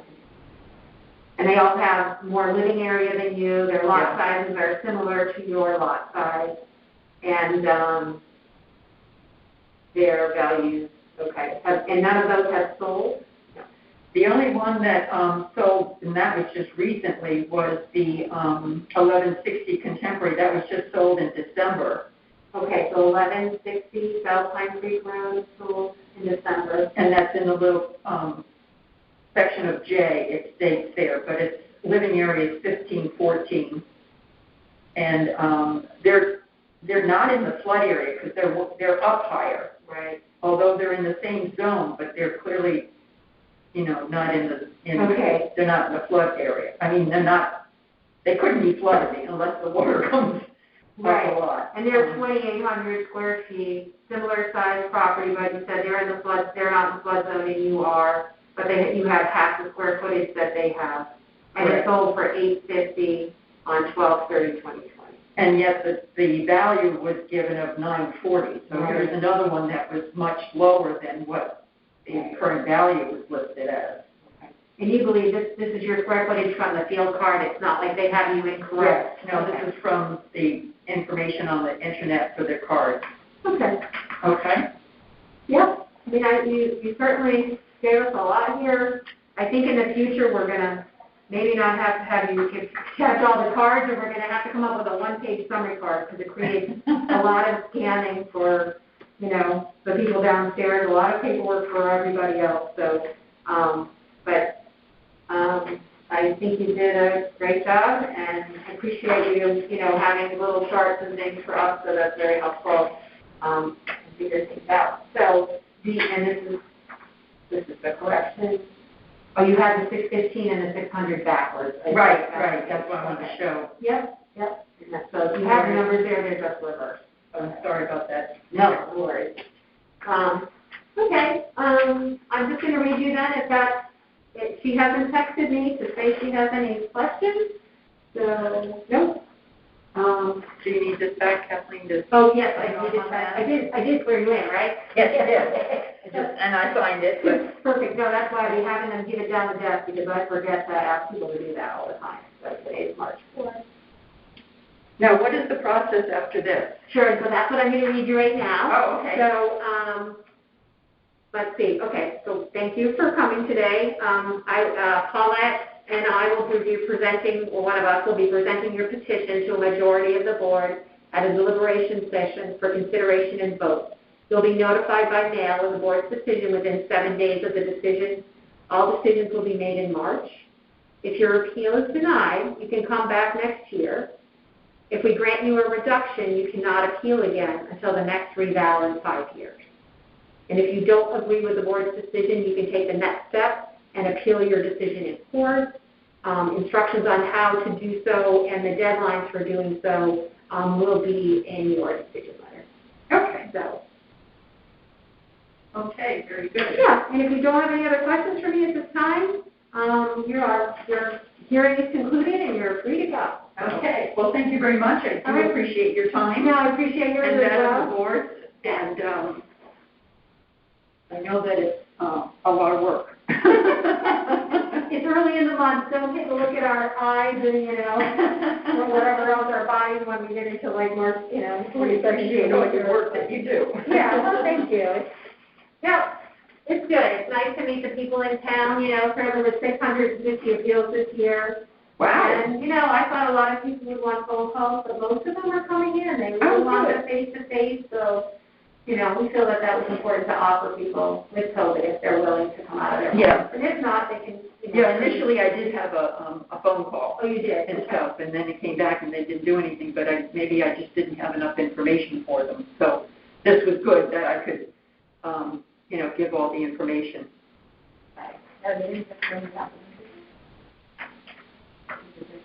This is somebody else. Okay. Oh, yeah, I don't know why they didn't. Usually, did you get an email back saying that you wanted I got a letter. A confirmation that you wanted a remote? I'm just making sure the process. And then they just said, you know, if you want to appeal that, you have to write out, you know, do the petition, which I did. Right. And then I put everything together, and then they assigned the date. But they didn't, okay. No, you had to do, if you wanted to phone call instead. Oh, yes, Yeah, then I could have gotten another phone call, Yeah. Oh, that was the informal back in March, right? Yeah. Okay, All right, thank you very great. much. Thank you very much. I appreciate it. Okay, have a good day.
I'm going to unmute you for 1 second and see if you're going to stay on for the next one. Is a phone call. So I'm just going to unmute now so I can talk to you.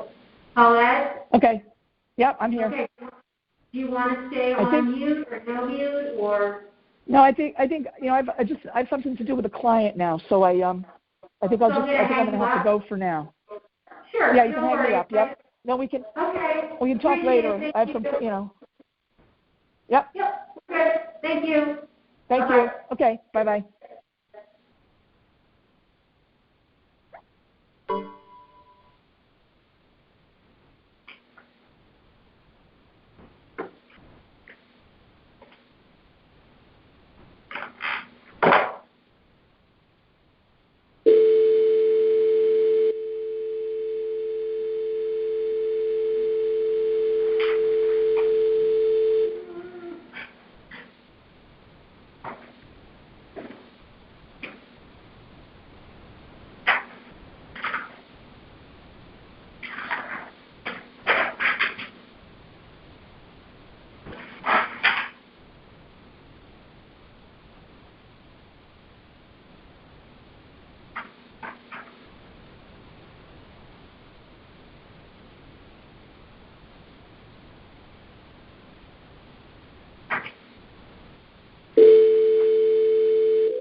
Good morning, Mrs. Rosalie. Good morning, Rosalie. This is Kathleen Griffin calling from the Board of Assessment Appeals in Fairfield for your... Hi, Catherine. How are you? I'm good. It's Kathleen. Actually, we do have a Catherine on the board, so I just want to make sure we... Okay, great. Thank you. We're happening. Okay, so let's see. The assessor's office just brought me some of your paperwork, so I'm not overly organized at the moment, but I should be good to at least take your hearing here. So, welcome to the... what am I going to say here? Read my script. Okay. Welcome. I'm Kathleen Griffin. I'm one of 9 members of the Board of Assessment Appeals. I'm going to hear your appeal today. Just want you to know that your appeal is being recorded. Okay? I'm going to state a few things for the record. Please correct me if any of this is incorrect. Sure. So, your appeal number is number 40. The property address is 375 South Pine Creek Road. The owner of the property is Rosalie A. Materia, trustee. The town has the property valued at $525,800, and you are requesting a reduction to $482,500. Correct. Is all that correct? Okay, great. And let's see, I'm just going to write down the time we're starting here. And then the next thing I'm going to do is to confirm who you are and your relationship to this appeal. So for the record, please state your name and tell me whether you're the owner of the property or a duly authorized agent for the property. Rosalie A. Masseria, and I am the owner. And then, assuming, are you an attorney or no? No. No. Okay. So then the next thing I'm going to do is swear you in. So if you could, I know I can't see you. It sounds a little silly, but if you could raise your right hand. Sure. Do you solemnly swear that the information you shall give concerning the assessment appeal now in question shall be the truth, the whole truth, and nothing but the truth, so help you God? I do. Okay, great. So let's see, that was the appeal finding. What else did I see now? Okay, so now this is your opportunity to tell the board, to provide testimony as to why you believe the market value of your home on October 1st, 2020 is the amount you are requesting and not the value assigned by the town. As you may know, market value is what your home most likely would have sold for on that date. Correct. Please try to be as succinct as possible. Okay. Absolutely will, and thank you for letting me do this remotely. I was out of town, so this was a great opportunity. No problem. We're happy to do it. Thanks. And I'm not going to drag you guys through the weeds on a lot of stuff because I think you've got a lot ahead of you. My case, I think, is relatively simple in my mind, and I'm really more purely curious to understand if my logical approach to what I think is sort of totally off base for some person, and I would just love to know that. So I purchased this house or closed on this house on September 1st of 2020. The house was listed on September 1st of 2019 and had remained on the market for the full time that it was listed from when it was listed on September 1st through when I put my offer in and closed on September 1st of 2020. And you can see from, Zillow, which was my source, the house was actually listed at $564 originally, and every few months it came down until such time when I made my offer. And at that time it was listed at $499.9, and they accepted an offer of $482.5. This was absolutely an arm's length agreement. There was no other transaction related or monetary transaction associated with this. I don't know the owners. It was an estate, I guess. And they actually even had it listed in February for $529 for a little bit, and then dropped it again to $514, and then subsequently to $499, which is when that was the starting price that I started negotiating for the purchase. So it just seemed odd to me that in 1 month, after being on the market during this crazy pandemic and being shut out of so many other homes where people were buying sight unseen, overpaying or paying over list price by, many tens of thousands of dollars, that this house in those subsequent 30 days after my purchase would have gone up really to any degree. So that was my rationale, pure and simple. I just thought that being on the market for, just about a year would have established a fair market value price, which would be, at least close to what I paid. So that's really, in a nutshell, why I was asking for your time. Sounds like you have a clear argument. You explained yourself very quickly. I just have a couple of questions.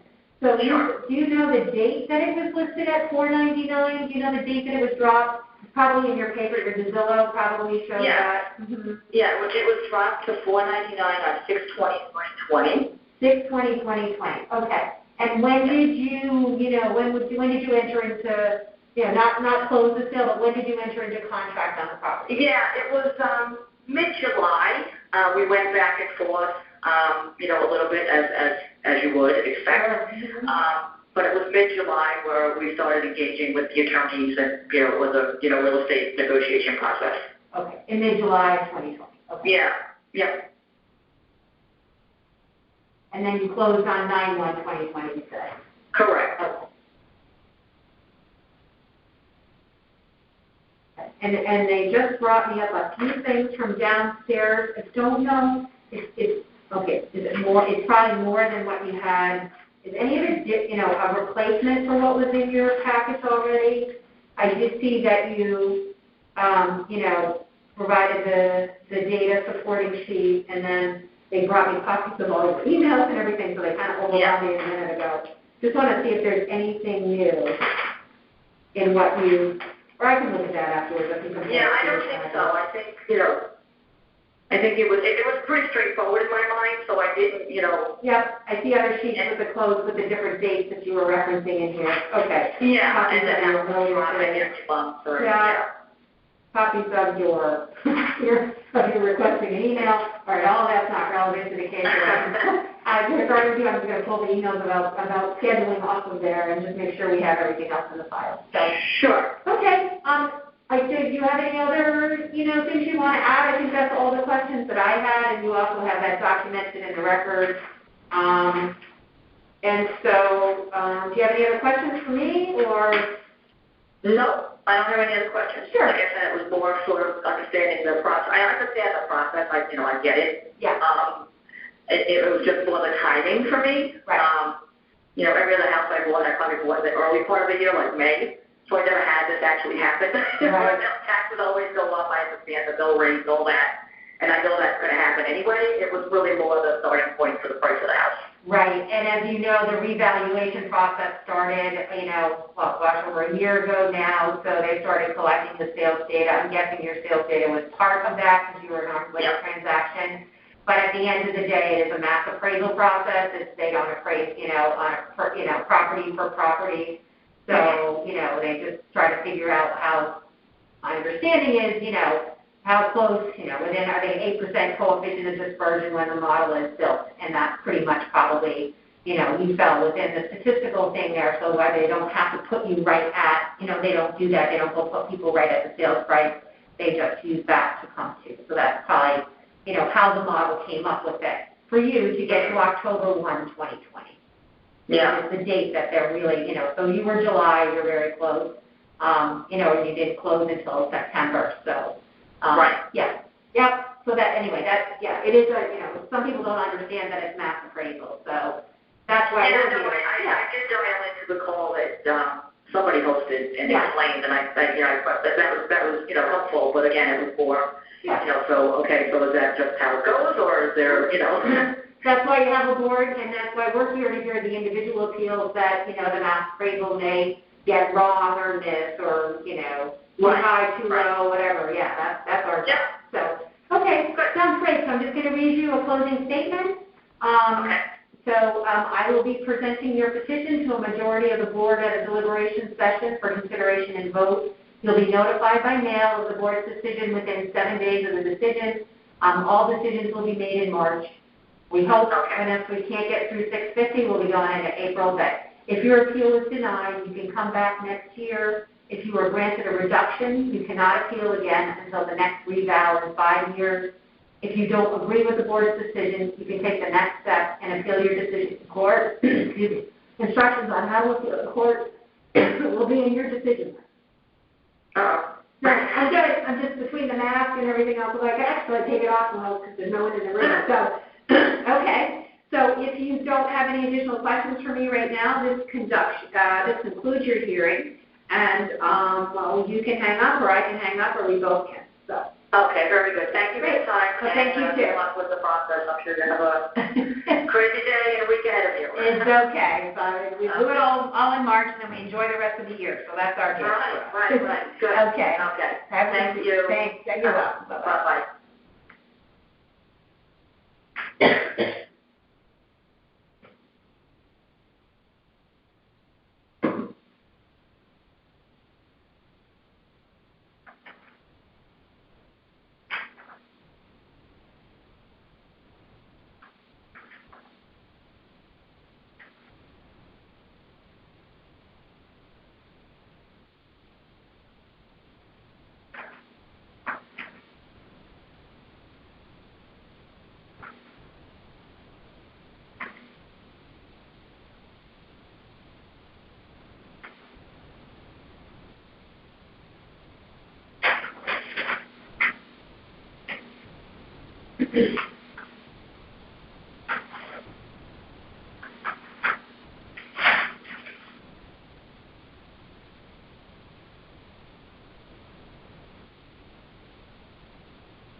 I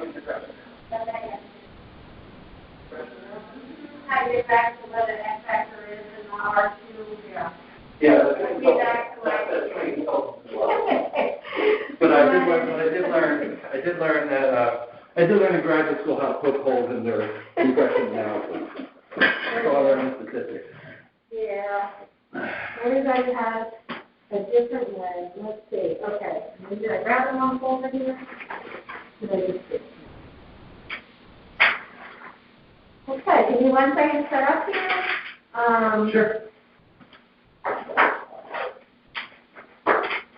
So I am Kathleen Griffin. I'm a member of one of a 9-member board of the Board of Assessment Appeals. Okay. I am here to hear your appeal today, and your hearing is being recorded on this phone. Wonderful. I am Chris Spearing. Okay, yeah, I'll give you 1 second. Okay. I'm just going to read your appeal into the record, and then I'll ask you, and I'll confirm that you are who you are. So your appeal number is 5. The property address is 1120 South Pine Creek Road. The owner says Spearing, Christopher Ann, and it was cut off on my form, but... Elizabeth Moy, my wife, yes. Elizabeth Moy, okay. And the town that has your property appraised at $851,200, you're requesting a reduction to $770,000. Correct. Okay, great. Person. Okay, and then the next thing I'm just going to do is confirm who you are, so if you could just state your name for the record and whether you're the owner or the duly authorized agent. Okay. My name is Christopher Spearing. I am the owner at 1120 South Pine Creek Road in Fairview. Perfect.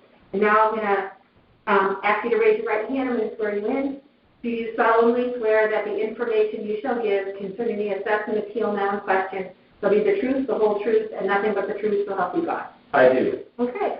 So now this is your opportunity to tell me and through me to the board why you believe the market value of your property on October 1st, 2020 is $770,000 and not the value assigned by the town.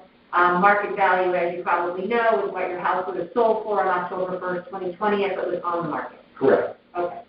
The value that I've established at 770 is from a December 2020 appraisal conducted and completed and enclosed by a duly certified, licensed, and valid professional appraisal person active in the town and community and state, I guess.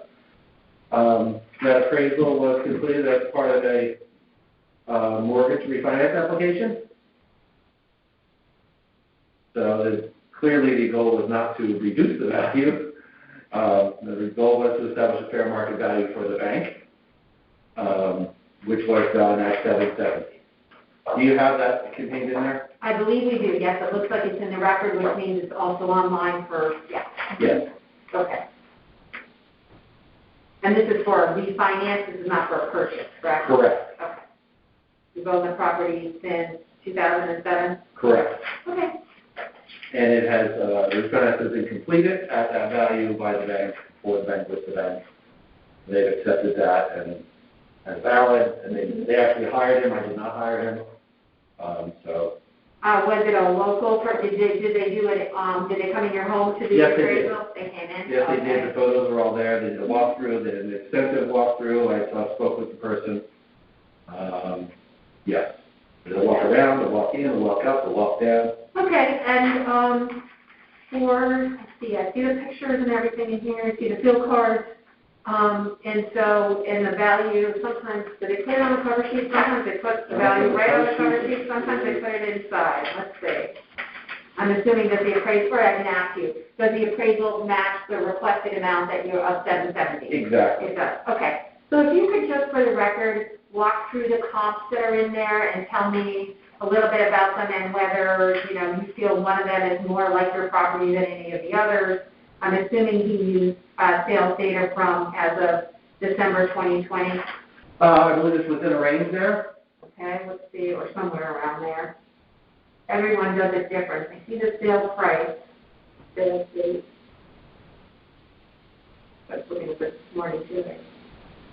As you know, in that area, the homes are very Yes, I've been hearing, right, so, okay, so you were 1120, so the first, I mean, if you want, can you walk me through a little bit, or? Sure, if you give me the address, I didn't print out the full document with me, I have it electronically if you want to consult that, but, I didn't want to print out another 40 pages. Okay, so one is 1071 South Pine Creek Road, it's .07, it must be almost across the street from you. Yes. Has a sale price of $785. Yes. There were some adjustments, so he adjusted it down to $769 on, the gross adjustment was about 8%, so he brought it down, so I'm assuming it's a little bit nicer than your home, or? It's newer, it's been reworked, it's been redone.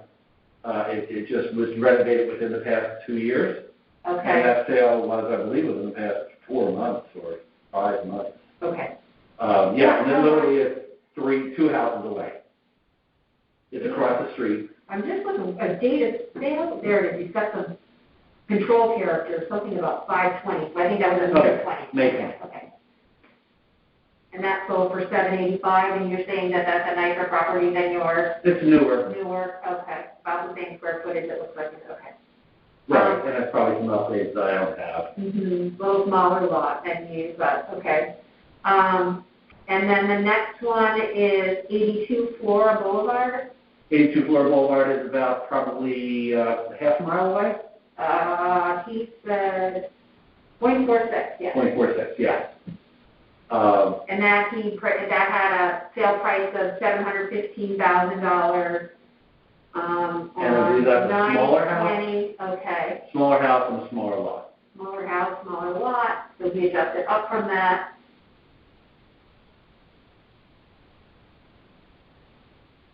And then 81 Southfield Road. Southfield. Oh, yeah, Southfield is about 3/4 of a mile away. Yep. Off of South Pine Creek. One thing that both roads, Flora Boulevard and Southfield, have lower traffic. Then you're on South Pine Creek Road. So they would be more appealing from a traffic perspective. Right. Southfield, I believe that one house is That's fairly. over 722. Yeah, I believe that was probably renovated as well, I'm not Okay. sure. Smaller lot, probably similar square feet. Yeah. It may be newly renovated, I'm not sure which one that is on Southfield. Okay, that's okay. And so then he put one on Tincher Drive in Southport, but there are two others on South Pine Creek that are pretty close to your 1120. Okay. He included 1039 and 1160. So, Okay, 1160 is 2 houses away, I Yeah. believe that one, that is, similar, a little bit more square sold for footage. 929. 929. Okay. It's literally 150 yards from my house. Right. It is, I believe, a larger lot. I believe it's more square footage. It maybe has additional bathrooms. Mm-hmm. And it's kind of up a hill Okay. that sits just next to another house that's on Southfield. Yeah, that's it. Okay, because when he adjusted it to 845, that's the adjustment, that's probably his highest adjustment in here. Right. And you said there's another one, 1039? I had it before. And then there's 1039 South Pine Creek that sold for $769,900. 39 would be the opposite side. I have included pictures of it. Here, let me. Oh, What did I say it was? No, I'm getting a lot. 1039, we did 1071. 1039, he lives, oh yeah, my glasses, the maps and everything. It looks like it's a little stone cave or something. Yeah. Okay. Yeah, that is next to 1071. Okay. And you say that was and he put that close to you. Okay. That's a very recent sale. Yeah. He's on market. You know what?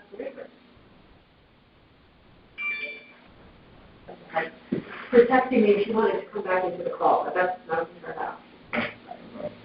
Another board number on for a bit this morning. That's the only way we can feel. One phone, two phones. I'm calling somebody and she's texting me. All right, we're good. Let's see. Colonials, there's the sale date. He's just closed 12/20, so that was the other one, and then this one is maybe still on the market?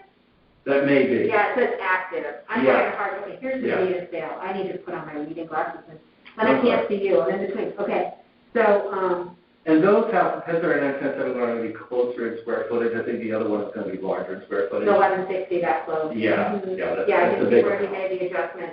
Yeah, he also, did some on the condition factor as well, so. Okay. Yeah, my house is not even 2,000 square feet.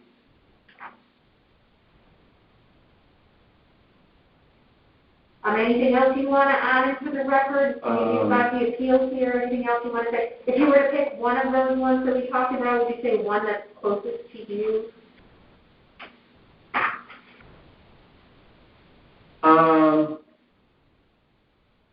Probably the 1071. It's literally across Okay.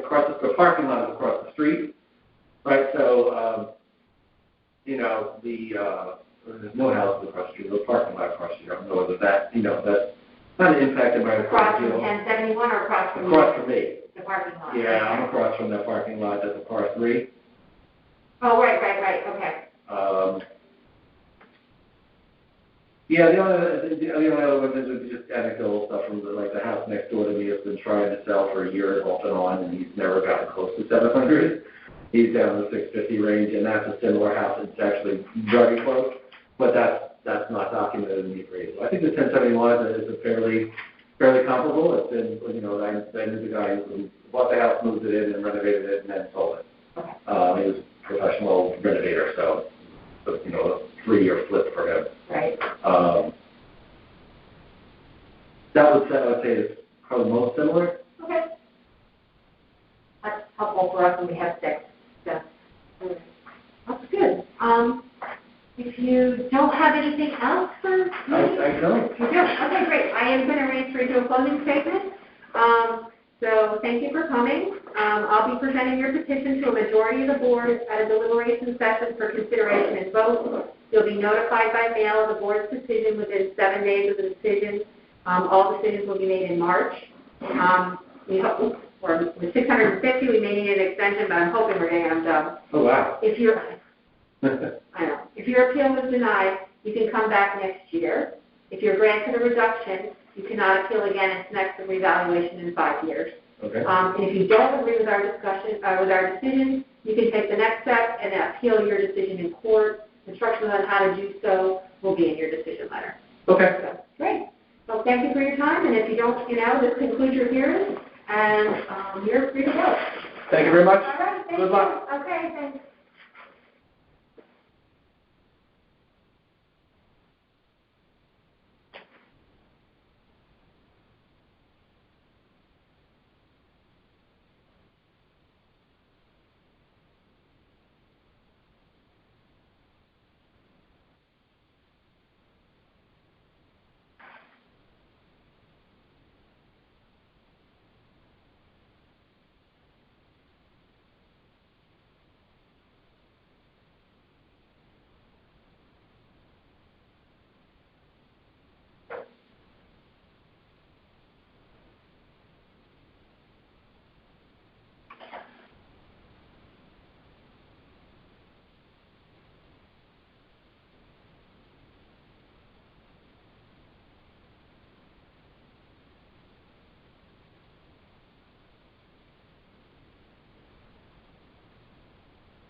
you're 11:45, you're whatever you're.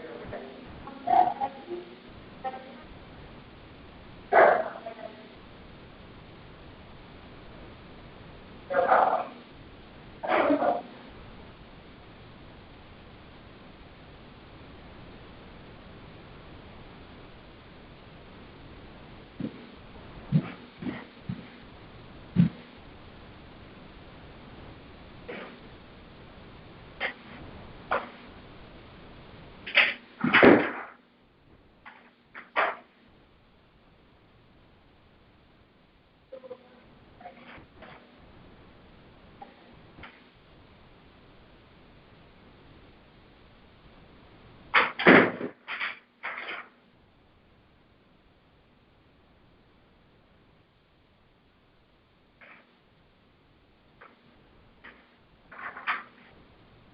Hi, come on in, have a seat.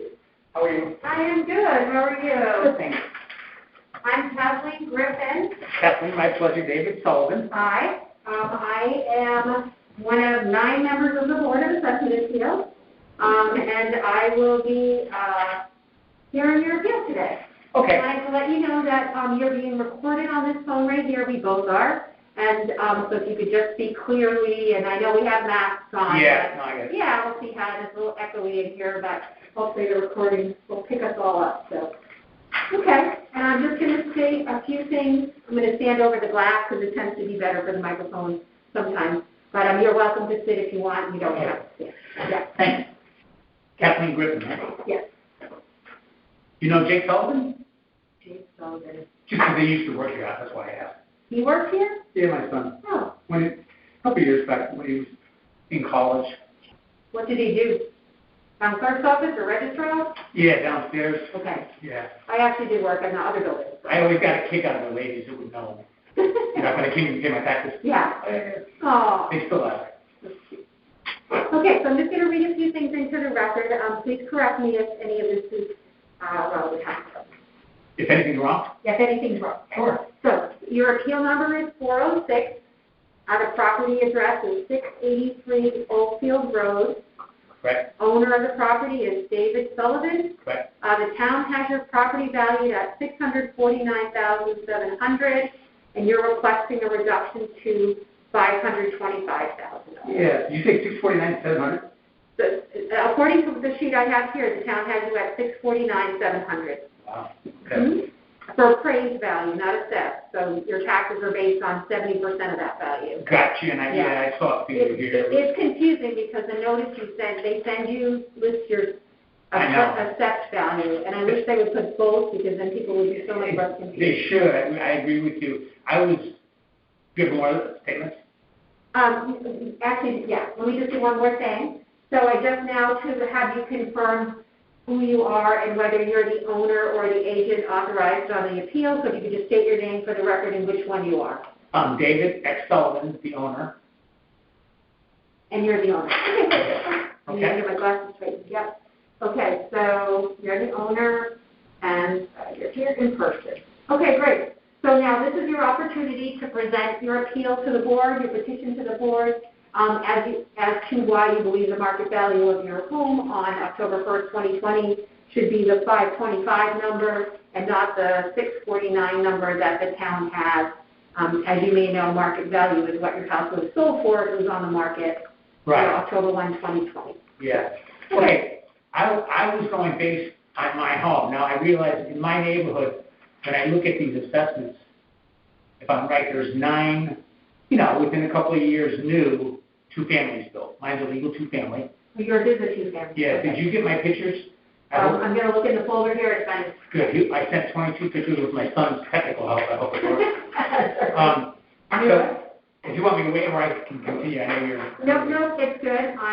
This is you're a reschedule? Let's see. Yes. Okay. Ross is so nice, yeah. Okay, yeah, because normally I haven't heard any 2-families yet, so that's why I'm surprised. But okay. Now I know why. It's a really small 2-family, pardon? No, now I know why. Okay. Okay. So, yeah, my thought process is I believe there's 9 within a half mile of my house that have been beautifully rebuilt. And they got fireplaces, they got master bedroom with beautiful baths, and they got, so in my rental property, I sent a picture of the spiral staircase, so I show it to people, and they literally say, "It was a cute house, I can't live here." When you open up the front door, the bathroom is 5 feet by 5 feet, as long as the tub. And is this a rental property, or is this Yeah. a two-family, so do you rent both parts of it? So it's as long as the tub, bathroom's as long as the tub, and you don't have to use a toilet, that small sink. The sink is half a sink because of space, so you can walk into the bathroom. Okay. Okay, then we've got a kitchen, and then the living room's okay, living room, kitchen. And again, you go up a spiral staircase, and there's a bedroom with a double bed in it, a dresser, and a nightstand. That's as big as it is. You know, she's got room to get dressed on a little carpet. Okay, so that's my rental, and my fear is I look at these two families being built, and I don't want to be compared to them. I love our piece of property. I have a dirt cellar, and her apartment, bedroom's tiny. Okay, now the other thing is that the house it's just not like these new houses, and I don't know if it's compared to them. When my assessment went up $100,000 when I got this, not just what you told me, but the other figures that I had at 70%, it went up $103,000 in 5 years. I'm like, what? I have these builders, you know, obviously builders call us all from New York and stuff. Right. And, you know, they come in at $350,000, you know, hey, I'll buy your property for $350,000. Mm-hmm. And I'm like, no, I'm not looking to sell. I think it's really important. I raised my family here, and I know everybody loves Fairfield. I have been paying taxes to this town for 43 years. Dutifully.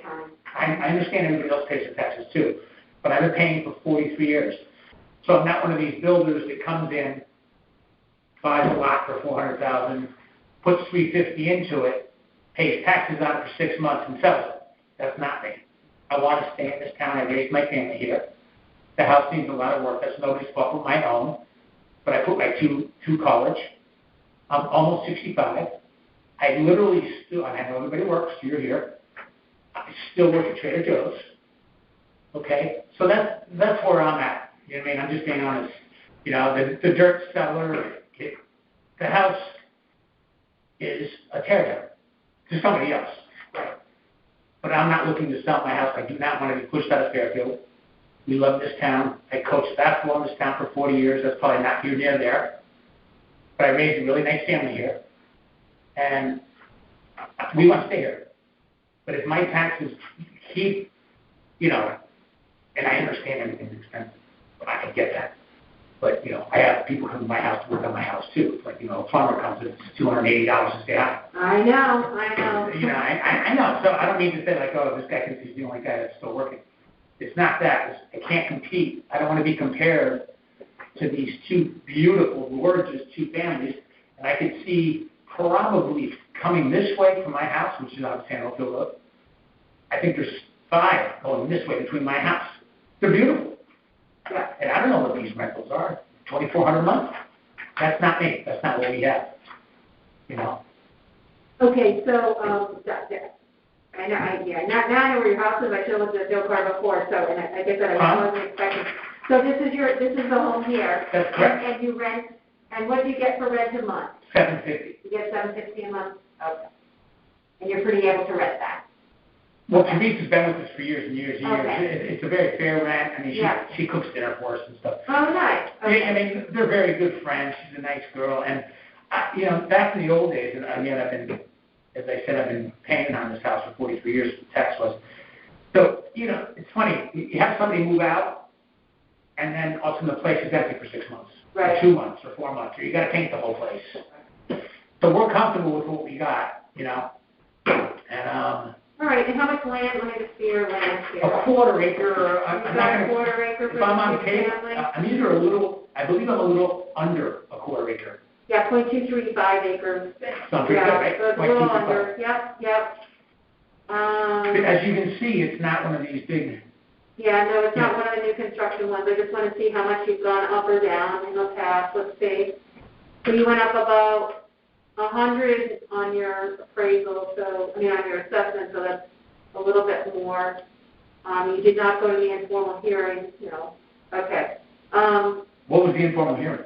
That was the process in the beginning where when they first sent you your notice, you could have a phone call with municipal revaluation, to sort of review your data and make a case for them. I called, I'm not good on the computer, I'm just being honest. No, I know. But I called, and a really nice guy gave me a date, and I think it was February 13th, February 16th, whatever it is. January. And he asked that I would come into the lobby and take care of it at that point, and that's what I did. And I mean, because I couldn't go on the computer and join a meeting or whatever. So I literally wrote the date down, again, February 13th, I'm making it up. Came in, they helped me, and that's when I got these paperwork for you, this fill-out thing, a little worksheet here. Oh, for the appeals, right? Yeah, so that's what I did. This was even before this. This was back in December. You would have signed up for that. So you missed that piece. Yeah. So that was where the company that's doing the revaluation would have looked at your property and reviewed your data with you to make sure that. Can they still do that? The revaluation company's informal hearings are over, but again, if you feel like on your card, you have a copy of your field card over there, right? Yes. If you feel like any of that is wrong, like your numbers of bedrooms or your numbers of bathrooms. No, yeah, any of that. This. Okay, so you didn't have any corrections, because sometimes things are found in the corrections. Yeah, but it's quickly, I see repair car damage. Oh, did somebody drive into your home? It's funny. A car came in, as you look at that, you'll see the back end of a car in the driveway. Yeah, I see that, yeah. I had an old Toyota, a guy, thank God he lived. He lived right down the road in one of these new two families. Right. 110 miles an hour, 1:30 in the morning. He flew over, he went airborne with my neighbor's yard. The bottom of his car luckily took off the roof of my car, which probably saved his life. And if you see that back window behind the bush, his entire car was embedded in the dining room. We moved out for 8 months. They said 3 months. It was 8 months. My hair fell out because I thought my daughter was dead. Oh, my Lord. She lived on top of where the car was. I thought the house collapsed at 1:30 in the morning. The other end of the story is there's a telephone pole out in front of my house. This year, not to scare you, I'm fine now. April, I had COVID. I was in the hospital 7 days, on oxygen for 20 days. A kid, 1:30 in the morning, took the telephone pole out. Thank God he lived. Carried it across my front yard, broke my staircase, broke the railings. They both survived, and they were both 3 times drunk.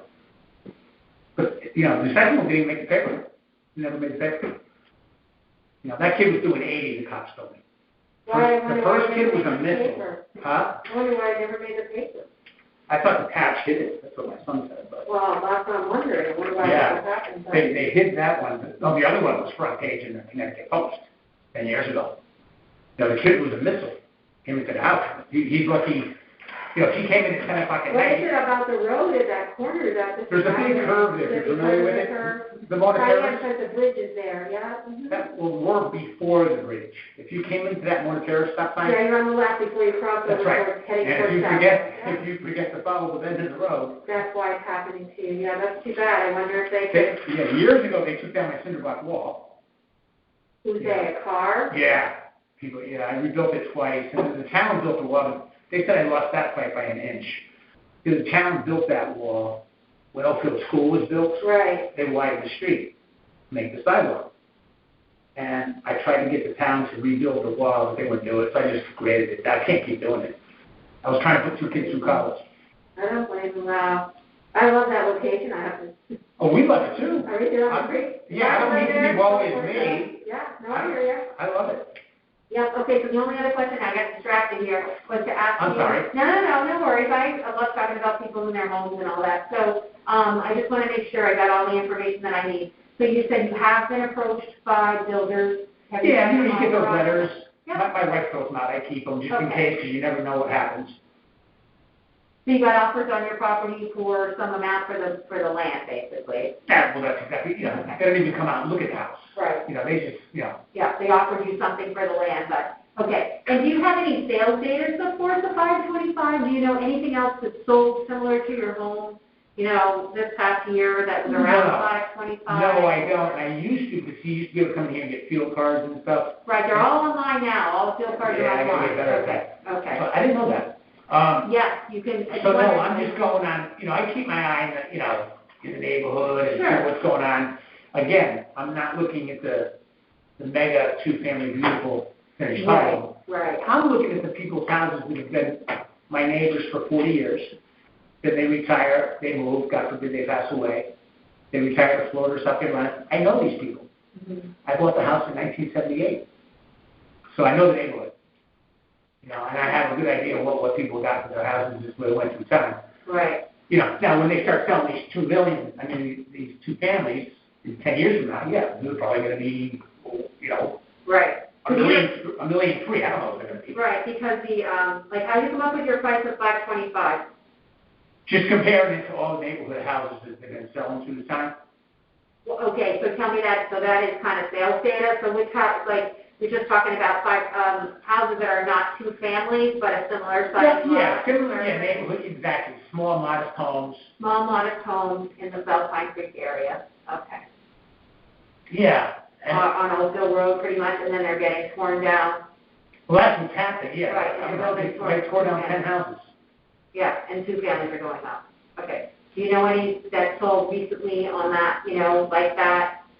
Yeah, do I know the amounts? Or the address? Oh, no, yeah, I know. A bunch of 2 families just filled up and sold, probably 4. That were tear I'll down say in the less than last a year and a half. year. Okay, well, yeah, we kind of try to look within the year, but yeah. you had something. There's 2 right past me on the left, and then there's 2 beautiful ones on the right going into South Pine Creek. Right, but you don't know what they sold for? No. Okay. No. So. Okay, but But one neighbor told me, like, each side on the left, as you go down towards South Pine, each side of this duplex was listed at $895. Right. That $895. That's crazy, you know. That's so. I mean, maybe the guy gets it for $800. I don't know. Right. Because what we're trying to figure out is what your property, you know, if it was on the market on October 1st, what would it have sold for? So that's the number that I'm trying to get at. So if you had, or the whole board, that's right, part of our process. So it's just if it's helpful to us, if you said, oh yes, I know this property was 525 when it sold, you know, but if those tear downs are selling in the 6s, it's hard to say, you know, that yours would sell for less than that if they were going to tear it down. So that's what yeah. Well, that's okay. So does it help you at all that I've been paying taxes to the town for 43 years? Versus the guy that just comes in and makes the killing and leaves. I know. He doesn't even know where Jennings Beach is. It's so frustrating. I mean, the short answer is no, because the state statute, you know, says it has to be based on the market value. Because, right, most of the revenue in the whole state of Connecticut is based on real estate, right? The majority, certainly for the town, almost all the revenue comes from building permits, but the majority of it comes from real estate taxes. So the statutes are pretty strict on how we are, you know, to make decisions, what influences our decisions. So really, you know, our job is very narrow, and that's to figure out whether the town got it right or not when they gave you a value of October 1st. You know, because they do a mass appraisal, right? They do the whole town with a computer-generated formula. And so we're here to say, okay, we don't think the town's mass appraisal process got you right, and therefore you have the opportunity to tell us why the town didn't get it right, what your house really would have sold for. Right, and you think I need a better list of selling prices that happened. That are similar to yours, or that way, if you believe yours is kind of like a tear down, then you would have said, told tear down. Right, okay, so if you had given me, you know, some sales data that said, oh yeah, here's one that sold for $525 and it was a quarter-acre lot on Old Hill Road, and it sold, you know, pretty close to October 1st or any time between October 1st, 2019 and October 1st, 2020, that would, you know, let us know, because our job isn't to try to figure out what yours is. It's kind of your job to tell us, here's a field card, you know, of a tear down on that, you know, free. Right. So I'm writing that. I don't want to be rude. I'm literally writing down sales data and dates. Yeah, and that is all on Vision Appraisal. If you've got a computer, or tell your son, you know, to go to it's all through the town website. It's pretty easy to find the property cards. And now I can show you here from over there on the town website. Where we go? I never can remember. What's it called? Yeah, so if you go to the town website and go to property cards, let me just, It's the Vision Appraisal is the company who does our appraisals for us. So if I click on the property card link on the town website, right on the homepage on the front, and then I go into the database, I can search by address, I can search by street. So What's it called? What's the name of the website? Yeah. Yeah, where do you have to go? You go to the town website, fairfieldct.org. On the lower right corner of the town website, it will give you the links to go to the Vision Appraisal site. Oh, Let me show you where that is. So it's the homepage, it's got the first select woman's picture on it.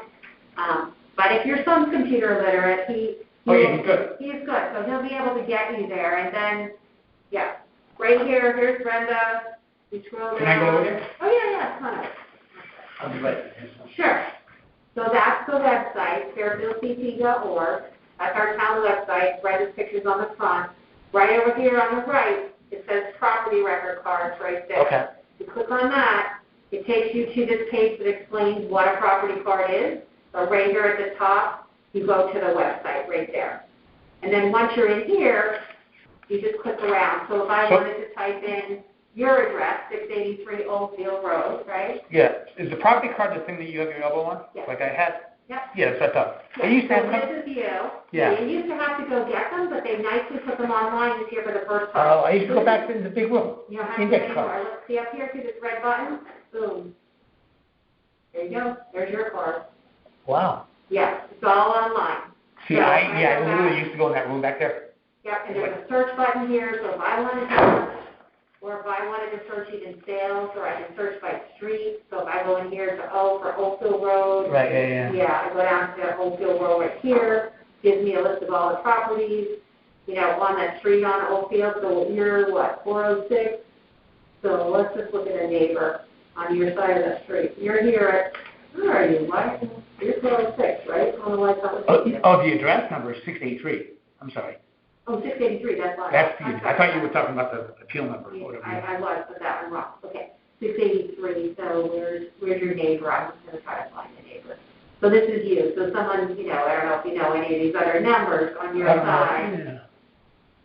683, so let's just look at 689, I don't know how to cover down. But you just click on it. He's in my backyard. Okay, so this is your neighbor. The Craigs. Right, he is here. If his house has sold, it's going to tell you the ownership history, but he's owned it since 79, so there's not much information. Yeah, we split the property when we moved in. Oh, really? Okay, so then here's the field card. Yeah. So this is the field card right here. And if you bought, this is a bad example because it hasn't had it for right here. See the record of ownership. It will tell you what date it sold. Right, yeah. Price. And there's also a search price. There's also a search button right here. So if I wanted to search for sales in a particular date range, in a particular time, in a particular neighborhood, your neighborhood, 69. Let's see. Your neighborhood 69. So if I wanted to see all the sales in 69, I want them to put the name on here to find it, right? And I want to just all the house. Well, we don't want to do that, but let's see. Let's just look at the case, for example. In neighborhood 69 that sold between 10-1 and today, and the price was between 150. This is the size of the lot, so maybe we want to take that down. Because some of the lots are pretty small. So, and the building area is between that. So this house just sold? No, I'm just showing you how to use the button. Oh, okay. Please select at least one model. I thought I picked the case. All right, well, we'll pick a model. Oh, no, models, that's why. Models. All right, let's see, case. And you want residential. So your son's able to navigate you through this? Yeah. Okay, so these are all the houses that have sold in that neighborhood that are cased within the last year. Right, yeah. In your neighborhood, in that area. Huh. Yeah, so here's Oldfield Drive, here's a Reef Road, but I just picked Capes. Yeah. So there's going to, if I added Capes, then what else is there? What do you do, a Colonial? You're an other, probably. Yeah, like an old farmhouse, like 1830 or something. I know, that's why I don't even know what to check, but whatever, you don't want to pick a lot of these ones, you can just pick them all. He may tell you, Daddy, you don't need You don't need that when you're not a fast food chain. Right. But if you check them all, then you get a whole bunch of listings. See that? Yeah. Yeah, and there's more pages, and you can refine. But yeah, so anyway, all this information is online so that you can pull it up. Well, thanks for the tour on that. No, you're welcome, and have him help you, because that's really, at the end of the day, you know, we want market value. Right. So we want to know what your house would have sold for on October 1st, 2020. And the best way for you to tell us that is to tell us something very similar to you and the price that it sold for. Right, yeah, okay. Yeah. And the assessor's office can help you through that. And, you know, the assessor's office can help you navigate some of this too. Right. Probably not during this crisis, you know, not right at the moment when they're so busy, but, or your son can help you find those things too. So, all right, so I just want to read you. Do you have any questions for me or anything else? No, where do I go from here to do this? To do your sales search? Yeah. Well, okay, so, I mean, you would have to do that at home and bring it back if you had that. And if we make a decision before you were to add any of that, then you can always come back next year if we deny you. So just know that. Well, if I get denied, I come back next year? Yeah, so I'm just going to read that statement to you. I thought it was every 5 years. So the revals every 5. Let me make sure I read you the way I read everybody else so there's no confusion. I'll be presenting your petition to a majority of the board at a deliberation session for consideration and vote sometime in the month of March. You'll be notified by mail of the board's decision within 7 days of the decision. If your appeal is denied, you can come back next year. If you were granted a reduction, so say we take you down $20,000, you can't come back for 5 years. Oh. So that's why I tell people, if you don't think you have a great case, be careful, because if we take you down just a little, you can't come back. So that's the negative to that. So if you don't agree with our decision, you can take it to court and appeal your decision in court.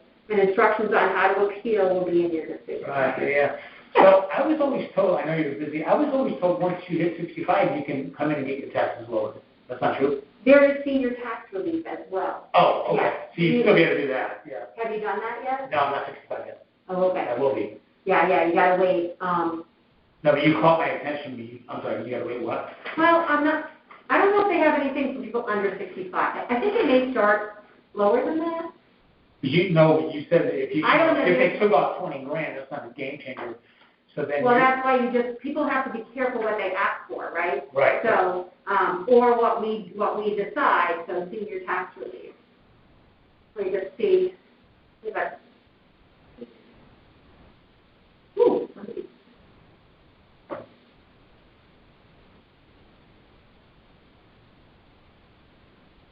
Yeah, tax relief for Fairfield residents who are age 65 and over or totally disabled. Okay, so you do have to wait till you're 65. You must be at least 65, but then there's different kinds of tax relief depending upon there's a freeze program, a deferral program, and a credit program. Yeah, and the assessor's office handles all of those applications. I think the filing period this year is Monday, February 1st through Friday, May 14th of this year. So they are still taking applications, but you won't be 65 this year. Yeah.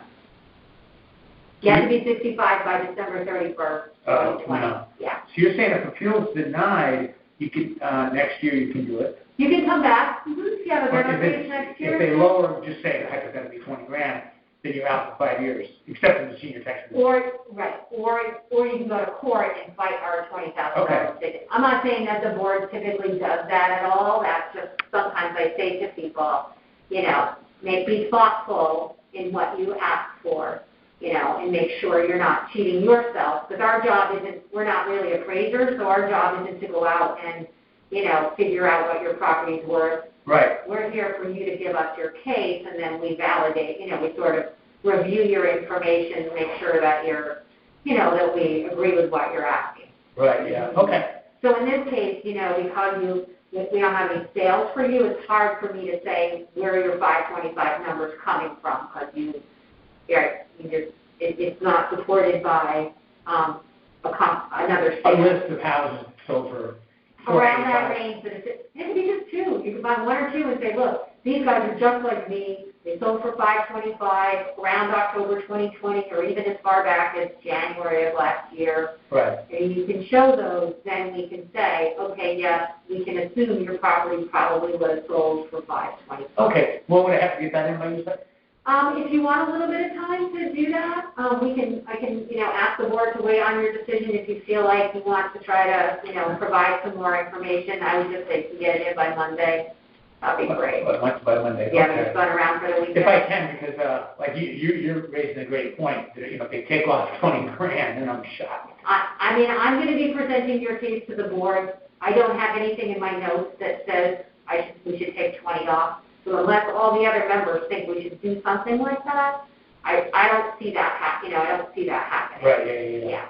But I'm only one of 9, and Gotcha. it's a majority vote of the board. And, I'm just saying. And they're not at all impressed about how long you've been paying taxes.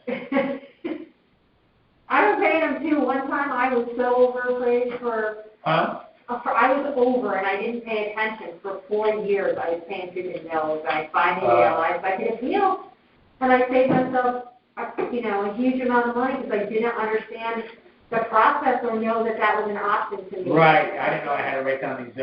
That's sort of the reason why I, ran for the board, because I felt that there's a lot of people in town who may be being overtaxed, and we want our job is to help them get it reduced, but you have to tell me why.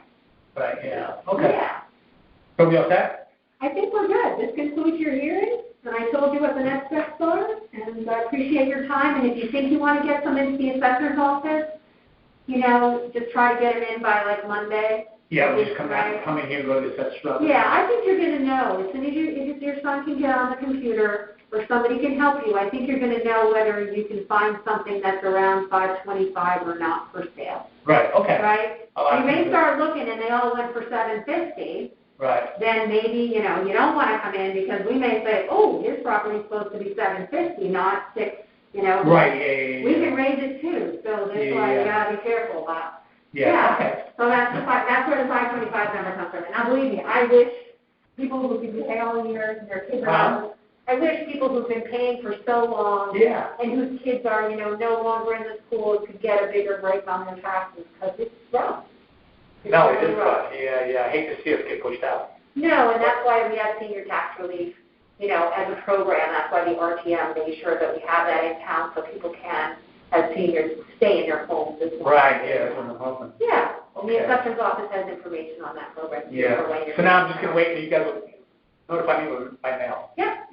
In March? Yep. We may make our decisions hopefully within the next couple of weeks. Yeah. Okay. Yeah. We're going to start. Very nice. Thank you for your time. It was very nice to meet you. You too, as well. And do you know Ross, I guess? I do. Mark Murray in the assessor's office? Yeah, if you remember, just tell Ross I really appreciated him changing the appointment. Oh, not at all. He won't. Happy we could do that. What?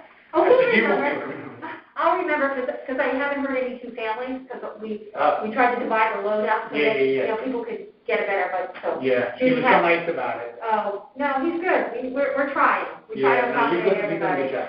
Yeah. So thanks for your time. Appreciate it. Okay. Bye-bye. Bye-bye.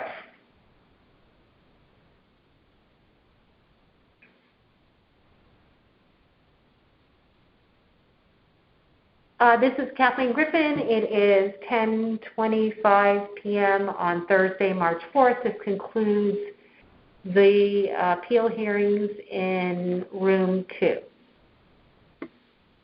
Morning appeal hearings in room 2.